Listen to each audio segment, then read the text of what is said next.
Hello students. हमने जो previous part पढ़ा था उस प्रीवियस पार्ट में हमने देखा था reaction of group number 15 elements with hydrogen. पहले हाइड्रोजन के साथ एक ही टाइप का मॉलिक्यूल बना था। फिर हमने देखा था group number 15 react with oxygen. वहां पे दो टाइप के मॉलिक्यूल बने थे। एक बना था M2O3 जिसने एक ग्रुप नंबर 15 के एलिमेंट ने 3 बॉन्ड बनाए थे, और दूसरा बना था M2O5 जिसने ग्रुप नंबर 15 के एक मॉलिक्यूल ने 5 बॉन्ड बनाए थे। तो ग्राउंड स्टेट में भी देखा था और एक्साइटेड स्टेट में भी हमने देखा था। अब यहाँ पे हमको जो देखना है वो देखना है reaction of group number 15 elements with halogen.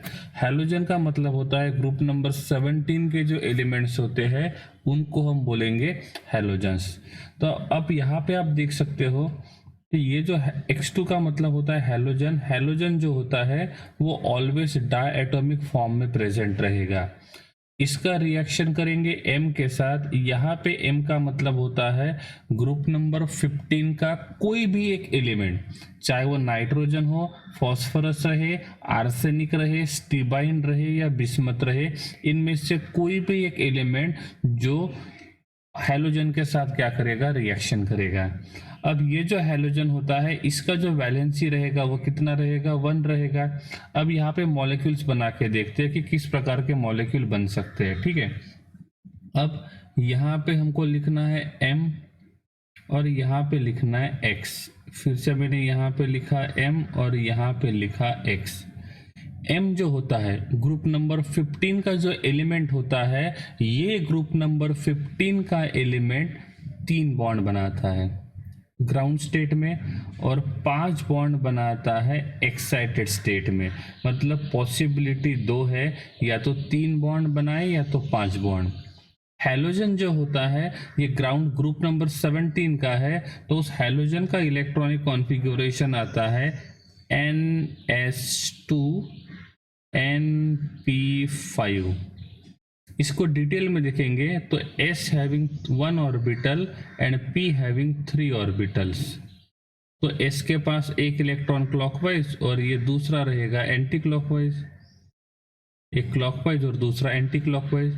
P के पास 3 ऑर्बिटल होते हैं, तो ये रहेगा फर्स्ट इलेक्ट्रॉन, ये सेकंड, ये थर्ड, हाफ फील्ड हो गया। अब यहाँ पे फोर्थ और ये रहेगा फिफ्थ। तो वैलेंस शेल में जो 7 इलेक्ट्रॉन्स है हैलोजन के, उस 7 में से 2 2 4 और 2 6 इलेक्ट्रॉन ऑलरेडी पेयर्ड है, और ये P3 वाला जो इलेक्ट्रॉन है वो कैसा है, अनपेयर्ड है। और जो इलेक्ट्रॉन अनपेयर्ड होते हैं वही बॉन्डिंग में पार्टिसिपेट करते हैं। मैं बॉन्डिंग की बात कर रहा हूँ, हाइब्रिडाइजेशन की नहीं कर रहा हूँ। तो वैलेंस शेल के जो इलेक्ट्रॉन अनपेयर्ड होते हैं वो अनपेयर्ड इलेक्ट्रॉन बॉन्डिंग बनाने में हेल्प करते हैं। इस हिसाब से ग्रुप नंबर 17 का जो हैलोजन है इनका वैलेंसी जो रहेगा वो कितना रहेगा, 1 रहेगा। मतलब ये एक ही बॉन्ड बनाएंगे। तो यहाँ पे हैलोजन का वैलेंसी हमने 1 लिखा, यहाँ पे भी वैलेंसी 1 लिखा। अब बाइनरी कंपाउंड मतलब क्या पढ़ा था हमने, बाइनरी मॉलिक्यूल। बाइनरी मॉलिक्यूल का मतलब होता है ऐसा मॉलिक्यूल जहां पे 2 ही डिफरेंट टाइप के एटम्स प्रेजेंट होते हैं। तो हमने ये भी देखा था बाइनरी मॉलिक्यूल क्या होता है। तो यहाँ पे 2 ही टाइप के एटम्स है। कौन से? एक जो एटम प्रेजेंट रहेगा वो रहेगा M और दूसरा रहेगा X। मैं 2 ही एटम नहीं बोल रहा हूँ, मैं 2 टाइप्स ऑफ एटम बोल रहा हूँ। तो यहाँ पे जो पहला टाइप है ये है M, मतलब ग्रुप नंबर 15 का एलिमेंट, और दूसरा रहेगा X जो रहेगा हैलोजन। यहाँ पे भी आप देखोगे तो ये भी एक बाइनरी मॉलिक्यूल ही है यहाँ पे, सही है। तो इस प्रकार से यहाँ पे हमारे पास बाइनरी मॉलिक्यूल है। अब बाइनरी मॉलिक्यूल का फॉर्मूला लिखने के लिए हम लोग क्रॉस मल्टीप्लिकेशन करते हैं। तो M बनेगा 1 और X जो रहेगा वो बनेगा 3। तो इसका मॉलिक्यूलर फॉर्मूला होना चाहिए MX3। क्रॉस मल्टीप्लिकेशन करेंगे तो ये बन जाएगा MX5। मतलब हमको 2 मॉलिक्यूल मिलेंगे, एक मिलेगा MX3 और दूसरा मिलेगा MX5। अब MX3 जो होता है इसमें M जो होता है जब 3 बॉन्ड बनाएगा तब उसके पास क्या प्रेजेंट रहेगा, लोन पेयर, और जब 5 बॉन्ड रहेगा तब लोन पेयर नहीं रहेगा। तो यहाँ पे ये रहेगा MX3 का स्ट्रक्चर, यहाँ पे होना चाहिए M, ये रहेगा एक X, यहाँ पे रहेगा दूसरा X, ये रहेगा तीसरा। हम बात करते हैं इसकी, तो यहाँ पे रहेगा M, ये रहेगा 1x, ये रहेगा सेकंड x, ये रहेगा थर्ड x, ये रहेगा फोर्थ x और ये रहेगा फिफ्थ x। तो ये बोल सकते हैं कि this is the structure of MX5 and this is the structure of MX3। Clear. अब MX3 में यहाँ पे हम लोग M का हाइब्रिडाइजेशन निकालने की कोशिश करते हैं। तो इस M के पास एक लोन पेयर है, this is 1 sigma, this is 2 sigma, this is 3 sigma, तो इसका हाइब्रिडाइजेशन रहेगा sp3। सही है ना। इसकी बात करेंगे तो इसके पास नंबर ऑफ सिग्मा बॉन्ड कितने हैं, ये रहेगा 1 सिग्मा, ये 2 सिग्मा, ये 3 सिग्मा, ये 4 सिग्मा, ये 5 सिग्मा। तो इसका हाइब्रिडाइजेशन रहेगा sp3d, और इस प्रकार से ये कितने बॉन्ड बनाएगा, 5 बॉन्ड। तो MX5 का हाइब्रिडाइजेशन रहेगा sp3 और और MX5 का हाइब्रिडाइजेशन रहेगा sp3d। बात करते हैं sp3, तो sp3 में नंबर ऑफ सिग्मा बॉन्ड जो है वो कितने हैं, 3 है। लोन पेयर जो रहेंगे वो कितने हैं, 1 है। तो हाइब्रिड ऑर्बिटल जो रहेंगे वो कितने रहेंगे, 4। हम इसकी बात करेंगे MX5 की, तो नंबर ऑफ सिग्मा बॉन्ड्स रहेंगे 5, नंबर ऑफ लोन पेयर्स रहेंगे 0, सो हाइब्रिड ऑर्बिटल्स रहेंगे 5। जब हाइब्रिड ऑर्बिटल 4 होते हैं, 3 सिग्मा बॉन्ड होते हैं, एक लोन पेयर होता है, तो उसका ज्योमेट्री होता है ट्राइगोनल पिरामिडल। क्या होता है, ट्राइगोनल पिरामिडल। जब 5 होते हैं हाइब्रिड ऑर्बिटल और पांचों के पांचों सिग्मा बॉन्ड प्रेजेंट होते हैं, तो उसका ज्योमेट्री होता है TBP, ट्राइगोनल बाई पिरामिडल। तो यहाँ पे ये जो रहेगा, ये यहाँ पे ये इस प्रकार से ट्राइगोनल बनाएगा, और इस प्रकार से ये अपर साइड में एक पिरामिड और लोअर साइड में दूसरा पिरामिड। ठीक है। तो हमने पढ़ा कि MX5 जो होता है, MX3 जो होता है, ये होता है ग्राउंड स्टेट में। MX5 जो रहेगा ये रहेगा एक्साइटेड स्टेट में। MX3 जो रहेगा हाइब्रिडाइजेशन sp3 रहेगा, 3 रहेंगे सिग्मा बॉन्ड, 1 रहेगा लोन पेयर, हाइब्रिड ऑर्बिटल रहेंगे 4, तो ज्योमेट्री रहेगा ट्राइगोनल पिरामिडल। अब बात करते हैं MX5 जो कि एक्साइटेड स्टेट में ही पॉसिबल है, जिसमें सेंट्रल एटम के पास लोन पेयर नहीं रहेगा। तो इसका हाइब्रिडाइजेशन रहेगा sp3d, number of sigma bond will be 5 and number of lone pair will be 0, so it means number of hybrid orbital will be 5, और if number of hybrid orbital 5 होते हैं और कोई भी lone pair प्रेजेंट नहीं होता है, तो इसका जो ज्योमेट्री रहेगा वो रहेगा TBP, trigonal bi pyramidal. Trigonal क्यों बोला है, क्योंकि ये जो प्लेन रहेगा ये ट्रायंगुलर फॉर्म में है। अपर साइड में एक पिरामिड बनेगा और लोअर साइड में दूसरा पिरामिड बनेगा, and that's why it is called as trigonal bi pyramidal. तो इस प्रकार से हैलोजन के साथ रिएक्शन करने के बाद हमको यहाँ पे 2 टाइप के मॉलिक्यूल मिलने वाले हैं, एक रहेगा MX3 और दूसरा मिलेगा MX5। पहले MX3 के बारे में पढ़ेंगे, उसके बाद MX5 के बारे में पढ़ेंगे। MX3 को हम लोग ट्राई हैलाइड बोल सकते हैं क्योंकि यहाँ पे 3 हैलोजन प्रेजेंट है, and that's why it is considered as a tri halide. इनका हाइब्रिडाइजेशन जो रहेगा वो sp3 रहेगा, अभी हमने देखा था, जिसमें नंबर ऑफ सिग्मा बॉन्ड रहेंगे 3, नंबर ऑफ लोन पेयर रहेगा 1, and that's why number of hybrid orbital बन गए थे 4, और 4 हाइब्रिड ऑर्बिटल होने की वजह से यहाँ पे इस MX3 का जो हाइब्रिडाइजेशन रहेगा वो रहेगा sp3, और sp3 होता है hybrid orbital 4 with 3 sigma bond and 1 lone pair, and that's why their hybridization, their geometry will be trigonal pyramidal. Show covalent nature but from top to bottom. T and B का मतलब क्या होता है? T stand for top and B stand for bottom. Top to bottom जाते हैं तो ionic character decrease होता है। एग्जाम्पल के लिए मैं यहाँ पे लेता हूँ NCl3, फिर लेता हूँ मैं PCl3 और फिर लेता हूँ मैं ASCl3। ठीक है, उन्होंने बोला है कि हम टॉप टू बॉटम जाते हैं तो आयोनिक कैरेक्टर बढ़ेगा एंड कोवेलेंट कैरेक्टर कम होगा। सिंपल सी बात है ना, जब आयोनिक कैरेक्टर बढ़ता है तो कोवेलेंट कैरेक्टर कम होना चाहिए। क्यों हुआ होगा ऐसा? व्हाई? सोच के देखो कि क्यों ऐसा हुआ होगा कि हम टॉप टू बॉटम जाने के बाद कोवेलेंट कैरेक्टर कम हो रहा है और आयोनिक कैरेक्टर बढ़ रहा है। व्हाई? व्हाई? सोचो क्यों ऐसा हुआ होगा कि टॉप टू बॉटम जो रहेगा वो आयोनिक कैरेक्टर बढ़ेगा। नॉर्मली होते तो कोवेलेंट है। क्यों कोवेलेंट होते होंगे? क्योंकि देखो, आयोनिक बॉन्ड जो होता है ना, आयोनिक बॉन्ड वो किसके बीच में बनता है? Metal and non metal. लेकिन जो कोवेलेंट होता है वो किसके बीच में बनता है? Non metal and non metal. सही है। अब मैं बात करता हूँ नाइट्रोजन से बिस्मथ की तरफ जाते हैं इधर, तो किसका साइज सबसे छोटा है? किसका है? नाइट्रोजन का ही है ना। तो जिसका साइज छोटा रहेगा वो नाइट्रोजन है और जिसका साइज सबसे बड़ा रहेगा वो कौन रहेगा? बिस्मथ। यहाँ पे टॉप टू बॉटम का मतलब यही हुआ ना, नाइट्रोजन से बिस्मथ।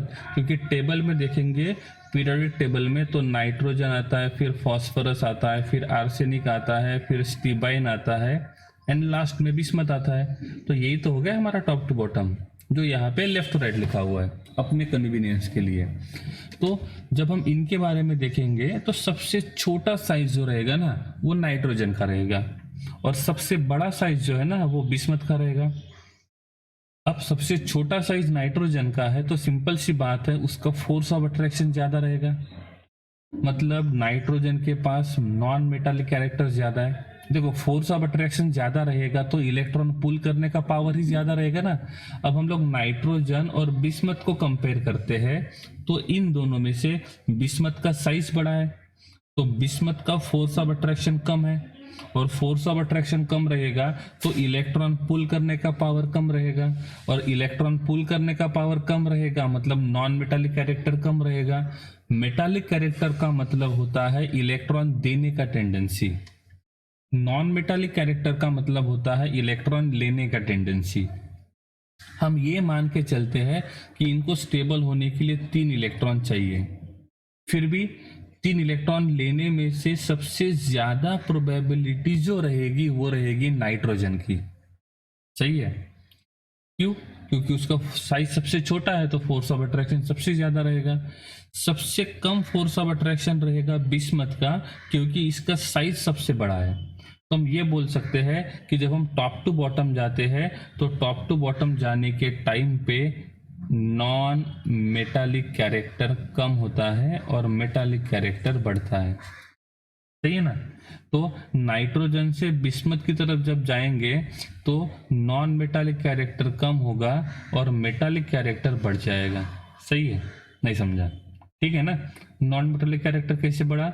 साइज बढ़ा, नाइट्रोजन से बिस्मथ तक साइज बढ़ेगा, फोर्स ऑफ अट्रैक्शन कम होगा, फोर्स ऑफ अट्रैक्शन कम होगा, नॉन मेटालिक कैरेक्टर कम होगा और नॉन मेटालिक कैरेक्टर कम होता है इसका मतलब मेटालिक कैरेक्टर बढ़ता है। सही है, दोनों अपोजिट होते हैं। हाँ, ये होगी इनकी बात। अब बात हुई हैलोजन की, तो हैलोजन तो कॉमन है तो जो कॉमन रहेगा उसके बारे में नहीं सोचेंगे और हैलोजन जो रहेगा वो खुद नॉन मेटल है तो यहाँ पे नॉन मेटल हैलोजन ने नॉन मेटल नाइट्रोजन के साथ बॉन्ड बनाया। यहाँ पे नॉन मेटल क्लोरीन ने नॉन मेटल फॉस्फोरस के साथ बॉन्ड बना दिया। अब ये देखो, नॉन मेटल ने नॉन मेटल के साथ बॉन्ड बनाया, नॉन मेटल ने नॉन मेटल के साथ बॉन्ड बना दिया, मतलब कौन सा नेचर होना चाहिए? Covalent nature. अब इन दोनों में हैलोजन तो कॉमन है, तो हैलोजन से हम लोग डिफरेंशिएट नहीं कर सकेंगे, तो डिफरेंशिएट करने के लिए अलग होनी चाहिए। तो यहाँ पे जो अलग टर्म है वो है नाइट्रोजन और फॉस्फोरस। नाइट्रोजन और फॉस्फोरस, देखो हैलोजन का तो काम हो गया, ये बताने का काम था कि मॉलिक्यूल कोवैलेंट रहेगा कि आयोनिक रहेगा। So halogen is non metal, that's why compound जो रहेगा वो कोवैलेंट रहेगा, क्योंकि नॉन मेटल ने नॉन मेटल के साथ, नॉन मेटल ने नॉन मेटल के साथ बॉन्ड बना दिया। अब बात आती है कि नाइट्रोजन और फॉस्फोरस में से किसके पास नॉन मेटालिक कैरेक्टर ज्यादा होगा, बोलिए किसके पास नॉन मेटालिक कैरेक्टर ज्यादा होगा। सिंपल सी बात है, नाइट्रोजन के पास ही नॉन मेटालिक कैरेक्टर ज्यादा है, तो नाइट्रोजन के पास ज्यादा नॉन मेटालिक कैरेक्टर है कंपेयर टू फॉस्फोरस। मतलब ये वाला जो मॉलिक्यूल रहेगा ये ज्यादा कोवैलेंट रहेगा कंपेयर टू PCl3। कैसे? नाइट्रोजन का साइज छोटा है कंपेयर टू फॉस्फोरस, जितना नॉन मेटालिक कैरेक्टर ज़्यादा रहेगा उतना कोवैलेंट कैरेक्टर ज़्यादा रहेगा। तो नॉन मेटालिक कैरेक्टर बढ़ता है तो कोवैलेंट कैरेक्टर बढ़ेगा। अब हम लोग हैलोजन के हिसाब से नहीं जाएंगे, नाइट्रोजन फॉस्फोरस आर्सेनिक के हिसाब से जाएंगे। हम टॉप टू बॉटम जा रहे हैं, नॉन मेटालिक कैरेक्टर बढ़ेगा और नॉन मेटालिक कैरेक्टर कम होगा, नॉन मेटालिक कैरेक्टर कम होगा, कोवैलेंट कैरेक्टर कम होगा, कोवैलेंट कैरेक्टर कम होगा, आयोनिक कैरेक्टर बढ़ेगा। और इसीलिए यहाँ पे लिखा हुआ है कि ये जो ट्राइहैलाइड्स होते हैं ग्रुप नंबर 15 के, जो नॉर्मली कोवैलेंट होते हैं लेकिन उनका आयोनिक कैरेक्टर जो रहेगा वो टॉप टू बॉटम जाने के बाद बढ़ जाता है। ठीक है, Trihalides act as a Lewis acid. The trihalides of nitrogens are unstable due to high electronegativity. Change in इसका मतलब होता है change in electronegativity। तो जिसमें इलेक्ट्रोनेगेटिविटी के बीच का डिफरेंस ज़्यादा होता है, इसके वजह से वो जो रहेंगे वो कैसे रहेंगे, अनस्टेबल रहेंगे। ठीक है, पहले इसकी बात करते हैं। Trihalides act as a Lewis acid. Lewis acid का मतलब होता है जो पेयर ऑफ इलेक्ट्रॉन डोनेट करेगा या पेयर ऑफ इलेक्ट्रॉन एक्सेप्ट करेगा। जो पेयर ऑफ इलेक्ट्रॉन देता है वो किसका काम करेगा, लेविस बेस का काम करेगा, और जो पेयर ऑफ इलेक्ट्रॉन एक्सेप्ट करता है वो किसका काम करता है, लेविस एसिड का काम करता है। अब इस टर्म को आप कैसे एक्सप्लेन करोगे कि it act as a Lewis acid, या यहाँ पे लेविस बेस आना चाहिए, क्या लगता है? सोचो कि ये जो ट्राइहैलाइड्स रहेगा वो ट्राइहैलाइड्स जो रहेंगे वो लेविस एसिड रहेंगे या लेविस बेस रहेंगे, सोचो।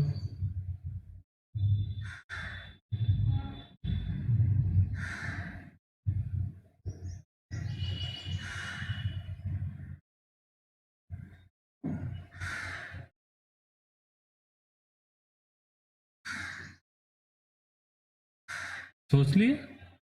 सोचना है, रुकना नहीं है।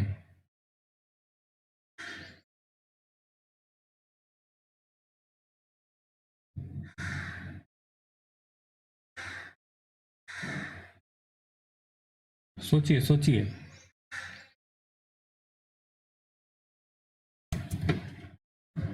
हाँ, तो आपको आंसर मिल ही गया होगा, तो अपना आंसर अपने पास ही रखना है कि ये जो ट्राइहैलाइड्स है ये एसिडिक कैरेक्टर क्यों शो करता है। क्योंकि देखने में तो लगता है कि ये लेविस बेस है, फिर भी ये लेविस एसिड का काम करता है। तो आपको खुद इसका आंसर ढूंढ के रखना है कि ऐसा क्यों ये शो करेगा। ठीक है, मैं आपको क्लास में ये क्वेश्चन जरूर पूछूंगा कि why trihalides act as a Lewis acid, क्योंकि देखने में लगता है कि ट्राइहैलाइड का जो M होता है, मतलब सेंट्रल एटम जो होता है उसके पास लोन पेयर होता है, तो हमारे हिसाब से जो पेयर ऑफ इलेक्ट्रॉन डोनेट करता है वो लेविस एसिड का काम करता है, लेविस बेस का काम करता है। तो यहाँ पे ये लेविस एसिड का काम कैसे कर रहा है, ठीक है। NCl3 is explosive in nature but NF3 is stable. मतलब इनडायरेक्टली हम नाइट्रोजन की बात करते हैं तो नाइट्रोजन में कौन से हैलाइड होते हैं? एक हो सकता है NF3, दूसरा हो सकता है NCl3, third is possible NBr3 and next is possible Ni3। ऐसे अब इसने लिखा हुआ है कि इनमें से only NF3 is stable, only all are highly unstable. और इतने ज़्यादा अनस्टेबल होते हैं कि वो अपना बॉन्ड खुद ब्रेक करके वो मॉलिक्यूल डिकम्पोज हो जाता है और वो high amount of energy release करता है and that's why it is called as explosive. अब क्वेश्चन ये आता है कि ऐसा क्यों होता है कि NF3, NCl3, NBr3 और Ni3 में से ओनली NF3 ज़्यादा स्टेबल है, ये बाकी के जो रहेंगे वो हाईली अनस्टेबल है। इसका रीज़न हम स्ट्रक्चर निकाल के देख सकते हैं। यहाँ पे मैंने N और F के बीच का एक ही बॉन्ड ड्रॉ किया, मैं एक ही बॉन्ड ड्रॉ करता हूँ। अब इसमें देखेंगे तो नाइट्रोजन जो होता है ये पीरियड नंबर 2 में आता है, तो इसके पास 2 ही शेल रहेंगे, सही है ना। इसके पास कितने शेल रहेंगे? 2, ठीक है। अब इसके पास भी 2 ही शेल रहेंगे क्योंकि ये भी सेकंड पीरियड में आता है। यहाँ पे हम जो दूसरा बॉन्ड लेने वाले हैं वो रहेगा N और ये रहेगा Cl। N के पास 2 शेल है, Cl के पास 3 शेल है। अब मैं यहाँ पे तीसरा मॉलिक्यूल ड्रॉ करता हूँ N अटैच टू Br, ये रहेगा सेकंड और यहाँ पे रहेंगे फोर्थ, ठीक है। हम 3 ही ड्रॉ करते हैं, 3 से समझ में आ जाएगा। इसने जो 3 बॉन्ड बनाए हैं, 3 में से मैंने एक ही बॉन्ड यहाँ पे ड्रॉ किया है, एक बॉन्ड से आपको समझ में आ जाएगा। अब देखो नाइट्रोजन जो है इसका साइज छोटा है, इंक को चेंज कर देते हैं। ओके, ये इंक चेंज हो गया। हाँ, अब यहाँ पे जो नाइट्रोजन है इसका साइज छोटा है। फ्लोरीन जो रहेगा इसका साइज भी छोटा रहेगा। साइज छोटा रहेगा तो बॉन्ड लेंथ कम रहेगा, और बॉन्ड लेंथ कम रहेगा तो फोर्स ऑफ अट्रैक्शन ज़्यादा रहेगा, और फोर्स ऑफ अट्रैक्शन ज़्यादा रहेगा तो ये बॉन्ड ज़्यादा स्टेबल रहेगा, और जब ये बॉन्ड ज़्यादा स्टेबल रहेगा तो ये इजीली नहीं टूटेगा, सही है ना। अब बात करते हैं N और Br की। तो Br के पास नंबर ऑफ शेल 4 है, नाइट्रोजन के पास तो उतना ही है ना। जो कॉमन है उससे कुछ नहीं होगा, डिफरेंस से निकालना पड़ेगा। तो जिसके साथ बॉन्ड बनाए 2 शेल है, 3 शेल है और 4 शेल है। 4 शेल होने की वजह से इसका साइज इतना ज़्यादा है कि N और Br का बॉन्ड लेंथ बढ़ जाएगा, और जब बॉन्ड लेंथ बढ़ेगा तो N और Br इन दोनों के बीच का फोर्स ऑफ अट्रैक्शन जो रहेगा वो बहुत कम हो जाएगा। और जब फोर्स ऑफ अट्रैक्शन बहुत कम होगा, जब फोर्स ऑफ अट्रैक्शन बहुत कम होता है तो फोर्स ऑफ अट्रैक्शन बहुत कम होने की वजह से ये बॉन्ड जो रहेगा वो इजीली टूट जाएगा, और बॉन्ड इजीली टूटने की वजह से ये इस प्रकार का नेचर क्या करेगा, शो करेगा। दूसरी एक बात, छोटा एटम हमेशा छोटे एटम के साथ बॉन्ड बनाना पसंद करता है, तो बड़ा एटम जो रहेगा वो बड़े एटम के साथ बॉन्ड बनाना पसंद करता है। मतलब स्मॉल कटाइन जो होता है वो स्मॉल अनायन के साथ बॉन्ड बनाना पसंद करता है, लार्ज कटाइन जो रहेगा वो लार्ज अनायन के साथ बॉन्ड बनाना पसंद करता है, लेकिन स्मॉल कटाइन लार्ज अनायन के साथ बॉन्ड बनाना पसंद नहीं करता है। इसीलिए यहाँ पे NF3 में फोर्स ऑफ मतलब इनके बीच का बॉन्डिंग ज़्यादा फेवर करता है कंपेयर टू N और Br के बीच में। इसीलिए ऐसा कहा जाता है कि NF3 जो रहेगा यही सबसे ज़्यादा स्टेबल रहेगा, और NCl3, NBr3 और Ni3 जो रहेंगे ये तीनों के तीनों कैसे रहेंगे, हाईली अनस्टेबल रहेंगे, ठीक है। ट्राइहैलाइड्स रेडिली हाइड्रोलाइज्ड विथ वाटर, मतलब ये जो ट्राइहैलाइड्स होते हैं ये इजीली हाइड्रोलाइज्ड हो जाएंगे। मतलब मैं यहाँ पे ड्रॉ करता हूँ N attach to 1 Cl attach to second Cl attach to third Cl, और यहाँ पे रहेगा लोन पेयर, ठीक है। इस प्रकार से, या तो हम लोग यहाँ पे फ्लोरीन ले सकते हैं, कोई बात नहीं। यहाँ पे हम लेते हैं फ्लोरीन, यहाँ पे लेते हैं फ्लोरीन, यहाँ पे लेंगे फ्लोरीन। तो फ्लोरीन का रिएक्टिविटी बहुत ज़्यादा होता है, तो यहाँ पे हम लोग जनरली फ्लोरीन यूज़ नहीं करेंगे। 1 मिनट, हम इसको इरेज कर देते हैं। और यहाँ पे हम लोग दूसरा कोई स्ट्रक्चर ड्रॉ करके देखते हैं, ठीक है। तो मैं यहाँ पे ड्रॉ करता हूँ NCl 1, सेकंड और third. Fluorine is highly reactive, that's why हम इसको नहीं लेते हैं। NCl3 का एग्जांपल लेके देखते हैं। हम इस बॉन्ड को तोड़ेंगे तो क्या होगा, Cl और N में से N का साइज छोटा है तो N रहेगा माइनस और Cl रहेगा प्लस। हाइड्रोलिसिस करेंगे H प्लस और OH माइनस लेंगे तो H प्लस आयन जो रहेगा वो नाइट्रोजन के साथ जाएगा और OH जो रहेगा वो Cl के साथ जाएगा। और इस प्रकार से ये कंपाउंड बनाएंगे HOCl या तो HClO, जिसको hypo halous acid hypochlorous acid बोलेंगे, तीनों बॉन्ड तोड़ेंगे और तो यहाँ पे 3 वाटर मॉलिक्यूल यूज करने पड़ेंगे और इस वाटर मॉलिक्यूल में से H जो रहेगा वो नाइट्रोजन के पास जाएगा तो वो यहाँ पे क्या बनाएगा, अमोनिया बनाएगा, ठीक है। तो इस प्रकार से अब यहाँ पे लिखा हुआ ये इजीली हाइड्रोलाइज क्यों हुआ, क्योंकि जिसके बीच का बॉन्ड वीक होता है वही इजीली हाइड्रोलाइज्ड होगा, क्योंकि उसको हाइड्रोलाइज करने के लिए हमको कम एनर्जी सप्लाई करना पड़ेगा। पेंटाहेलाइड्स जो होते हैं वो sp3 डिहाइब्रिडाइजेशन शो करेंगे, क्योंकि इसके पास जो होते हैं वो सिग्मा बॉन्ड होते हैं 5 और लोन पेयर जो रहेंगे वो रहेंगे 0। ये हाइब्रिडाइजेशन जो होता है वो हमेशा सेंट्रल एटम के हिसाब से होता है, अटैच्ड एटम के हिसाब से नहीं होता है। It is shown only by phosphorus, arsenic and stibine. तो इनमें से नाइट्रोजन ने ये sp3 क्यों यूज नहीं किया, क्योंकि नाइट्रोजन के पास d ऑर्बिटल होता ही नहीं है और इसीलिए पेंटाहेलाइड नाइट्रोजन नहीं बनाएगा। तो नाइट्रोजन पेंटाहेलाइड क्यों नहीं बनाता है, क्योंकि पेंटाहेलाइड बनाने के लिए d ऑर्बिटल होनी चाहिए और d ऑर्बिटल के नहीं होने की वजह से नाइट्रोजन जो रहेगा वो पेंटाहेलाइड बिल्कुल बनाएगा ही नहीं। साथ में कौन नहीं बनाएगा, बिस्मथ। बिस्मथ का साइज बहुत बड़ा है। देखो 5 बॉन्ड बनाने के लिए क्या होता है, हमारे पास जो होता है वो NH2 NP3 और N-1D0 ग्राउंड स्टेट में। एक्साइटेड स्टेट में क्या होता है, NH1 NP3 N-1D1। मतलब ये S का जो इलेक्ट्रॉन रहेगा वो D में भेजना पड़ेगा, तो उसके लिए हमको क्या चाहिए, एनर्जी चाहिए।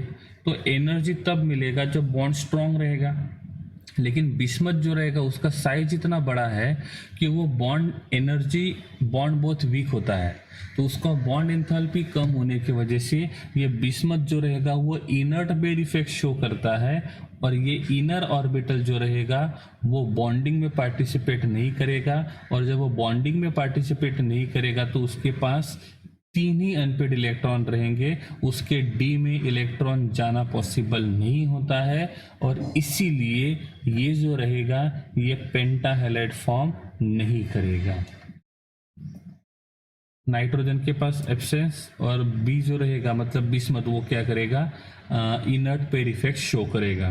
पेंटाहेलाइड्स are less stable than trihalide. Okay चलो देख लेते हैं pentahalides are less stable than trihalide क्यों कहा है, ठीक है। ऐसा इसलिए हो सकता है क्योंकि पेंटाहेलाइड्स जो होता है इसमें इनके बीच का बॉन्ड एंगल कितना रहेगा, ये देखो ये इंक चेंज कर देते हैं, रेड कर देते हैं, ठीक है। अब मैं इसको बोलता हूँ कि यहाँ पे सेंट्रल कौन है, फॉस्फोरस है और बचे हुए कौन है, हेलोजन। तो मैं इसको बोलता हूँ प्लैनर हेलोजन, ये भी रहेगा प्लैनर हेलोजन और ये रहेगा प्लैनर, मतलब 3 बॉन्ड जो है प्लेन में है। ये रहेगा बिलो द प्लेन और ये रहेगा अबोव द प्लेन। तो प्लैनर और प्लैनर के बीच का जो बॉन्ड एंगल रहेगा वो कितना रहेगा, 120, और इनके बीच का जो एंगल रहेगा वो कितना रहेगा, 90। सही है। तो यहाँ पे 2 टाइप के बॉन्ड एंगल पॉसिबल है, एक रहेगा 120 और दूसरा रहेगा 90। फिर हमने ये भी देखा था इफ बॉन्ड एंगल कम होता है तो रिपल्शन बढ़ेगा और रिपल्शन बढ़ेगा तो स्टेबिलिटी कम होगा। सही है। हाँ अब बात करते हैं यहाँ पे, तो इसके पास एक लोन पेयर रहेगा, हाइब्रिडाइजेशन क्या था इसका, sp3, sp3 with lone pair. sp3 में नॉर्मली होता है 109.28, इतना होना चाहिए, बट इसके पास एक लोन पेयर होने की वजह से इसको 2.5 से कम कर देते हैं, तो ये अप्रोक्सीमेट कितना रहेगा, 107। अब यहाँ पे देखेंगे तो बॉन्ड एंगल कितना है सभी के बीच का, क्योंकि ये सेम रहेगा, सभी के बीच का जो बॉन्ड एंगल रहेगा ये रहेगा 107। जब बात करते हैं यहाँ पे तो बॉन्ड एंगल कितना है, 120 भी है और 90 भी है, तो हम इसको कंपेयर करते हैं। देखो इसको कंपेयर करेंगे तो सिंपल सी बात है, बॉन्ड एंगल ज़्यादा ही है, तो ये प्लानर में कोई प्रॉब्लम नहीं आएगी, मतलब प्लानर में रिपल्शन जो रहेगा वो इसके हिसाब से, ट्राई हाइलाइट के हिसाब से रिपल्शन कम ही रहेगा। लेकिन हम एक्सियल और बिलो, मतलब अबो द प्लेन और बिलो द प्लेन को देखते हैं, तो वहाँ पे जो बॉन्ड एंगल है वो कितना है, 90 है। अब देखोगे तो ये 90 है और ये 90 है, तो ये 90 और 90 होने की वजह से ये बॉन्ड एंगल इस 107 से कम है, और जितना बॉन्ड एंगल कम रहेगा उतना रिपल्शन ज़्यादा रहेगा, और जितना रिपल्शन ज़्यादा रहेगा उतना स्टेबिलिटी कम रहेगी। इसीलिए लिखा हुआ है कि पेंटा हैलाइड जो होते हैं that is less stable than trihalide, मतलब ट्राई हैलाइड का स्टेबिलिटी ज़्यादा रहेगा। Pentabromides, pentabromide and pentaiodides are unstable. अब ये देखना पड़ेगा कि क्यों ऐसा होता है, पेंटाब्रोमाइड एंड पेंटा आयोडाइड्स जो रहेंगे वो अनस्टेबल रहेंगे, ठीक है। इसका रीज़न ये होता है क्योंकि बॉन्ड लेंथ इतना ज़्यादा बढ़ जाता है कि बॉन्ड लेंथ बढ़ने की वजह से फोर्स ऑफ अट्रैक्शन कम होता है, और फोर्स ऑफ अट्रैक्शन कम रहेगा तो क्या होगा, फोर्स ऑफ अट्रैक्शन कम होने की वजह से उनके बीच का बॉन्ड वीक रहेगा, और बॉन्ड वीक होने की वजह से वो बॉन्ड ज़्यादा स्टेबल नहीं रहेगा, इसीलिए ये मॉलिक्यूल जो रहेगा वो कैसा रहेगा, unstable. They act as a Lewis acid due to presence of vacant d orbital. अब यहाँ पे जो ये डी ऑर्बिटल यूज करेगा तो उनके पास एक डी ऑर्बिटल प्रेजेंट होता है, और एक डी ऑर्बिटल यूज करते हैं, और बाकी के जो डी ऑर्बिटल होते हैं वो एम्प्टी होते हैं। तो इसका हाइब्रिडाइजेशन पहले क्या था, sp3d, लेकिन बाद में ये क्या करेगा, एक pair of electron donate accept करेगा, तो उसका हाइब्रिडाइजेशन बन जाएगा sp3d2, और इसीलिए कहा जाता है कि ये जो रहेगा ये किसका काम करेगा, लेविस एसिड का काम करेगा, ये लेविस बेस का काम नहीं करेगा, ठीक है। तो ये हमने किसके बारे में पढ़ा, रिएक्शन विथ हैलोजन। तो ग्रुप नंबर 15 के जो एलिमेंट्स है उनका रिएक्शन हमने हैलोजन के साथ पढ़ा। तो हमको दो टाइप के मॉलिक्यूल मिले, एक मिला हमको ट्राई हैलाइड और दूसरा मिला हमको पेंटा हैलाइड। हेलो स्टूडेंट्स, अभी हम लोग जो नेक्स्ट टॉपिक पढ़ेंगे वो है नाइट्रोजन। नाइट्रोजन जो होता है जिसको हम लोग नॉर्मली कंसीडर करेंगे तो नाइट्रोजन का सिंबल जो रहेगा वो रहेगा N, इसका एटॉमिक नंबर रहेगा 7 और एटॉमिक मास नंबर जो रहेगा वो रहेगा 14। तो इस नाइट्रोजन का हमको यहाँ पे जो पढ़ना है, इस नाइट्रोजन में सबसे पहले हमको पढ़ना है इसके प्रिपरेशन मेथड, मतलब हम जो नाइट्रोजन यूज करने वाले हैं उस नाइट्रोजन को प्रिपेयर कैसे करेंगे। तो सबसे पहले हमको देखना पड़ेगा प्रिपरेशन मेथड, उसके बाद देखेंगे कि हमने जो नाइट्रोजन प्रिपेयर किया है उस नाइट्रोजन के प्रॉपर्टीज कैसे रहेंगे, मतलब वो किस प्रकार से प्रॉपर्टीज को शो करेगा। उसके बाद हम पढ़ेंगे वो किस प्रकार से केमिकल रिएक्शन शो करेगा, और लास्ट में देखेंगे कि ये जो नाइट्रोजन हमने यूज किया है यहाँ पे, उस नाइट्रोजन को कितने डिफरेंट फंक्शन के लिए हम लोग क्या करेंगे, यूज करेंगे, ठीक है। सबसे पहले हम लोग देखेंगे प्रिपरेशन ऑफ डाई नाइट्रोजन। अब क्वेश्चन यहाँ पे आता है कि ये डाई वर्ड यहाँ पे क्यों आता है, क्योंकि नाइट्रोजन जो होता है ये डाई एटॉमिक फॉर्म में प्रेजेंट होता है।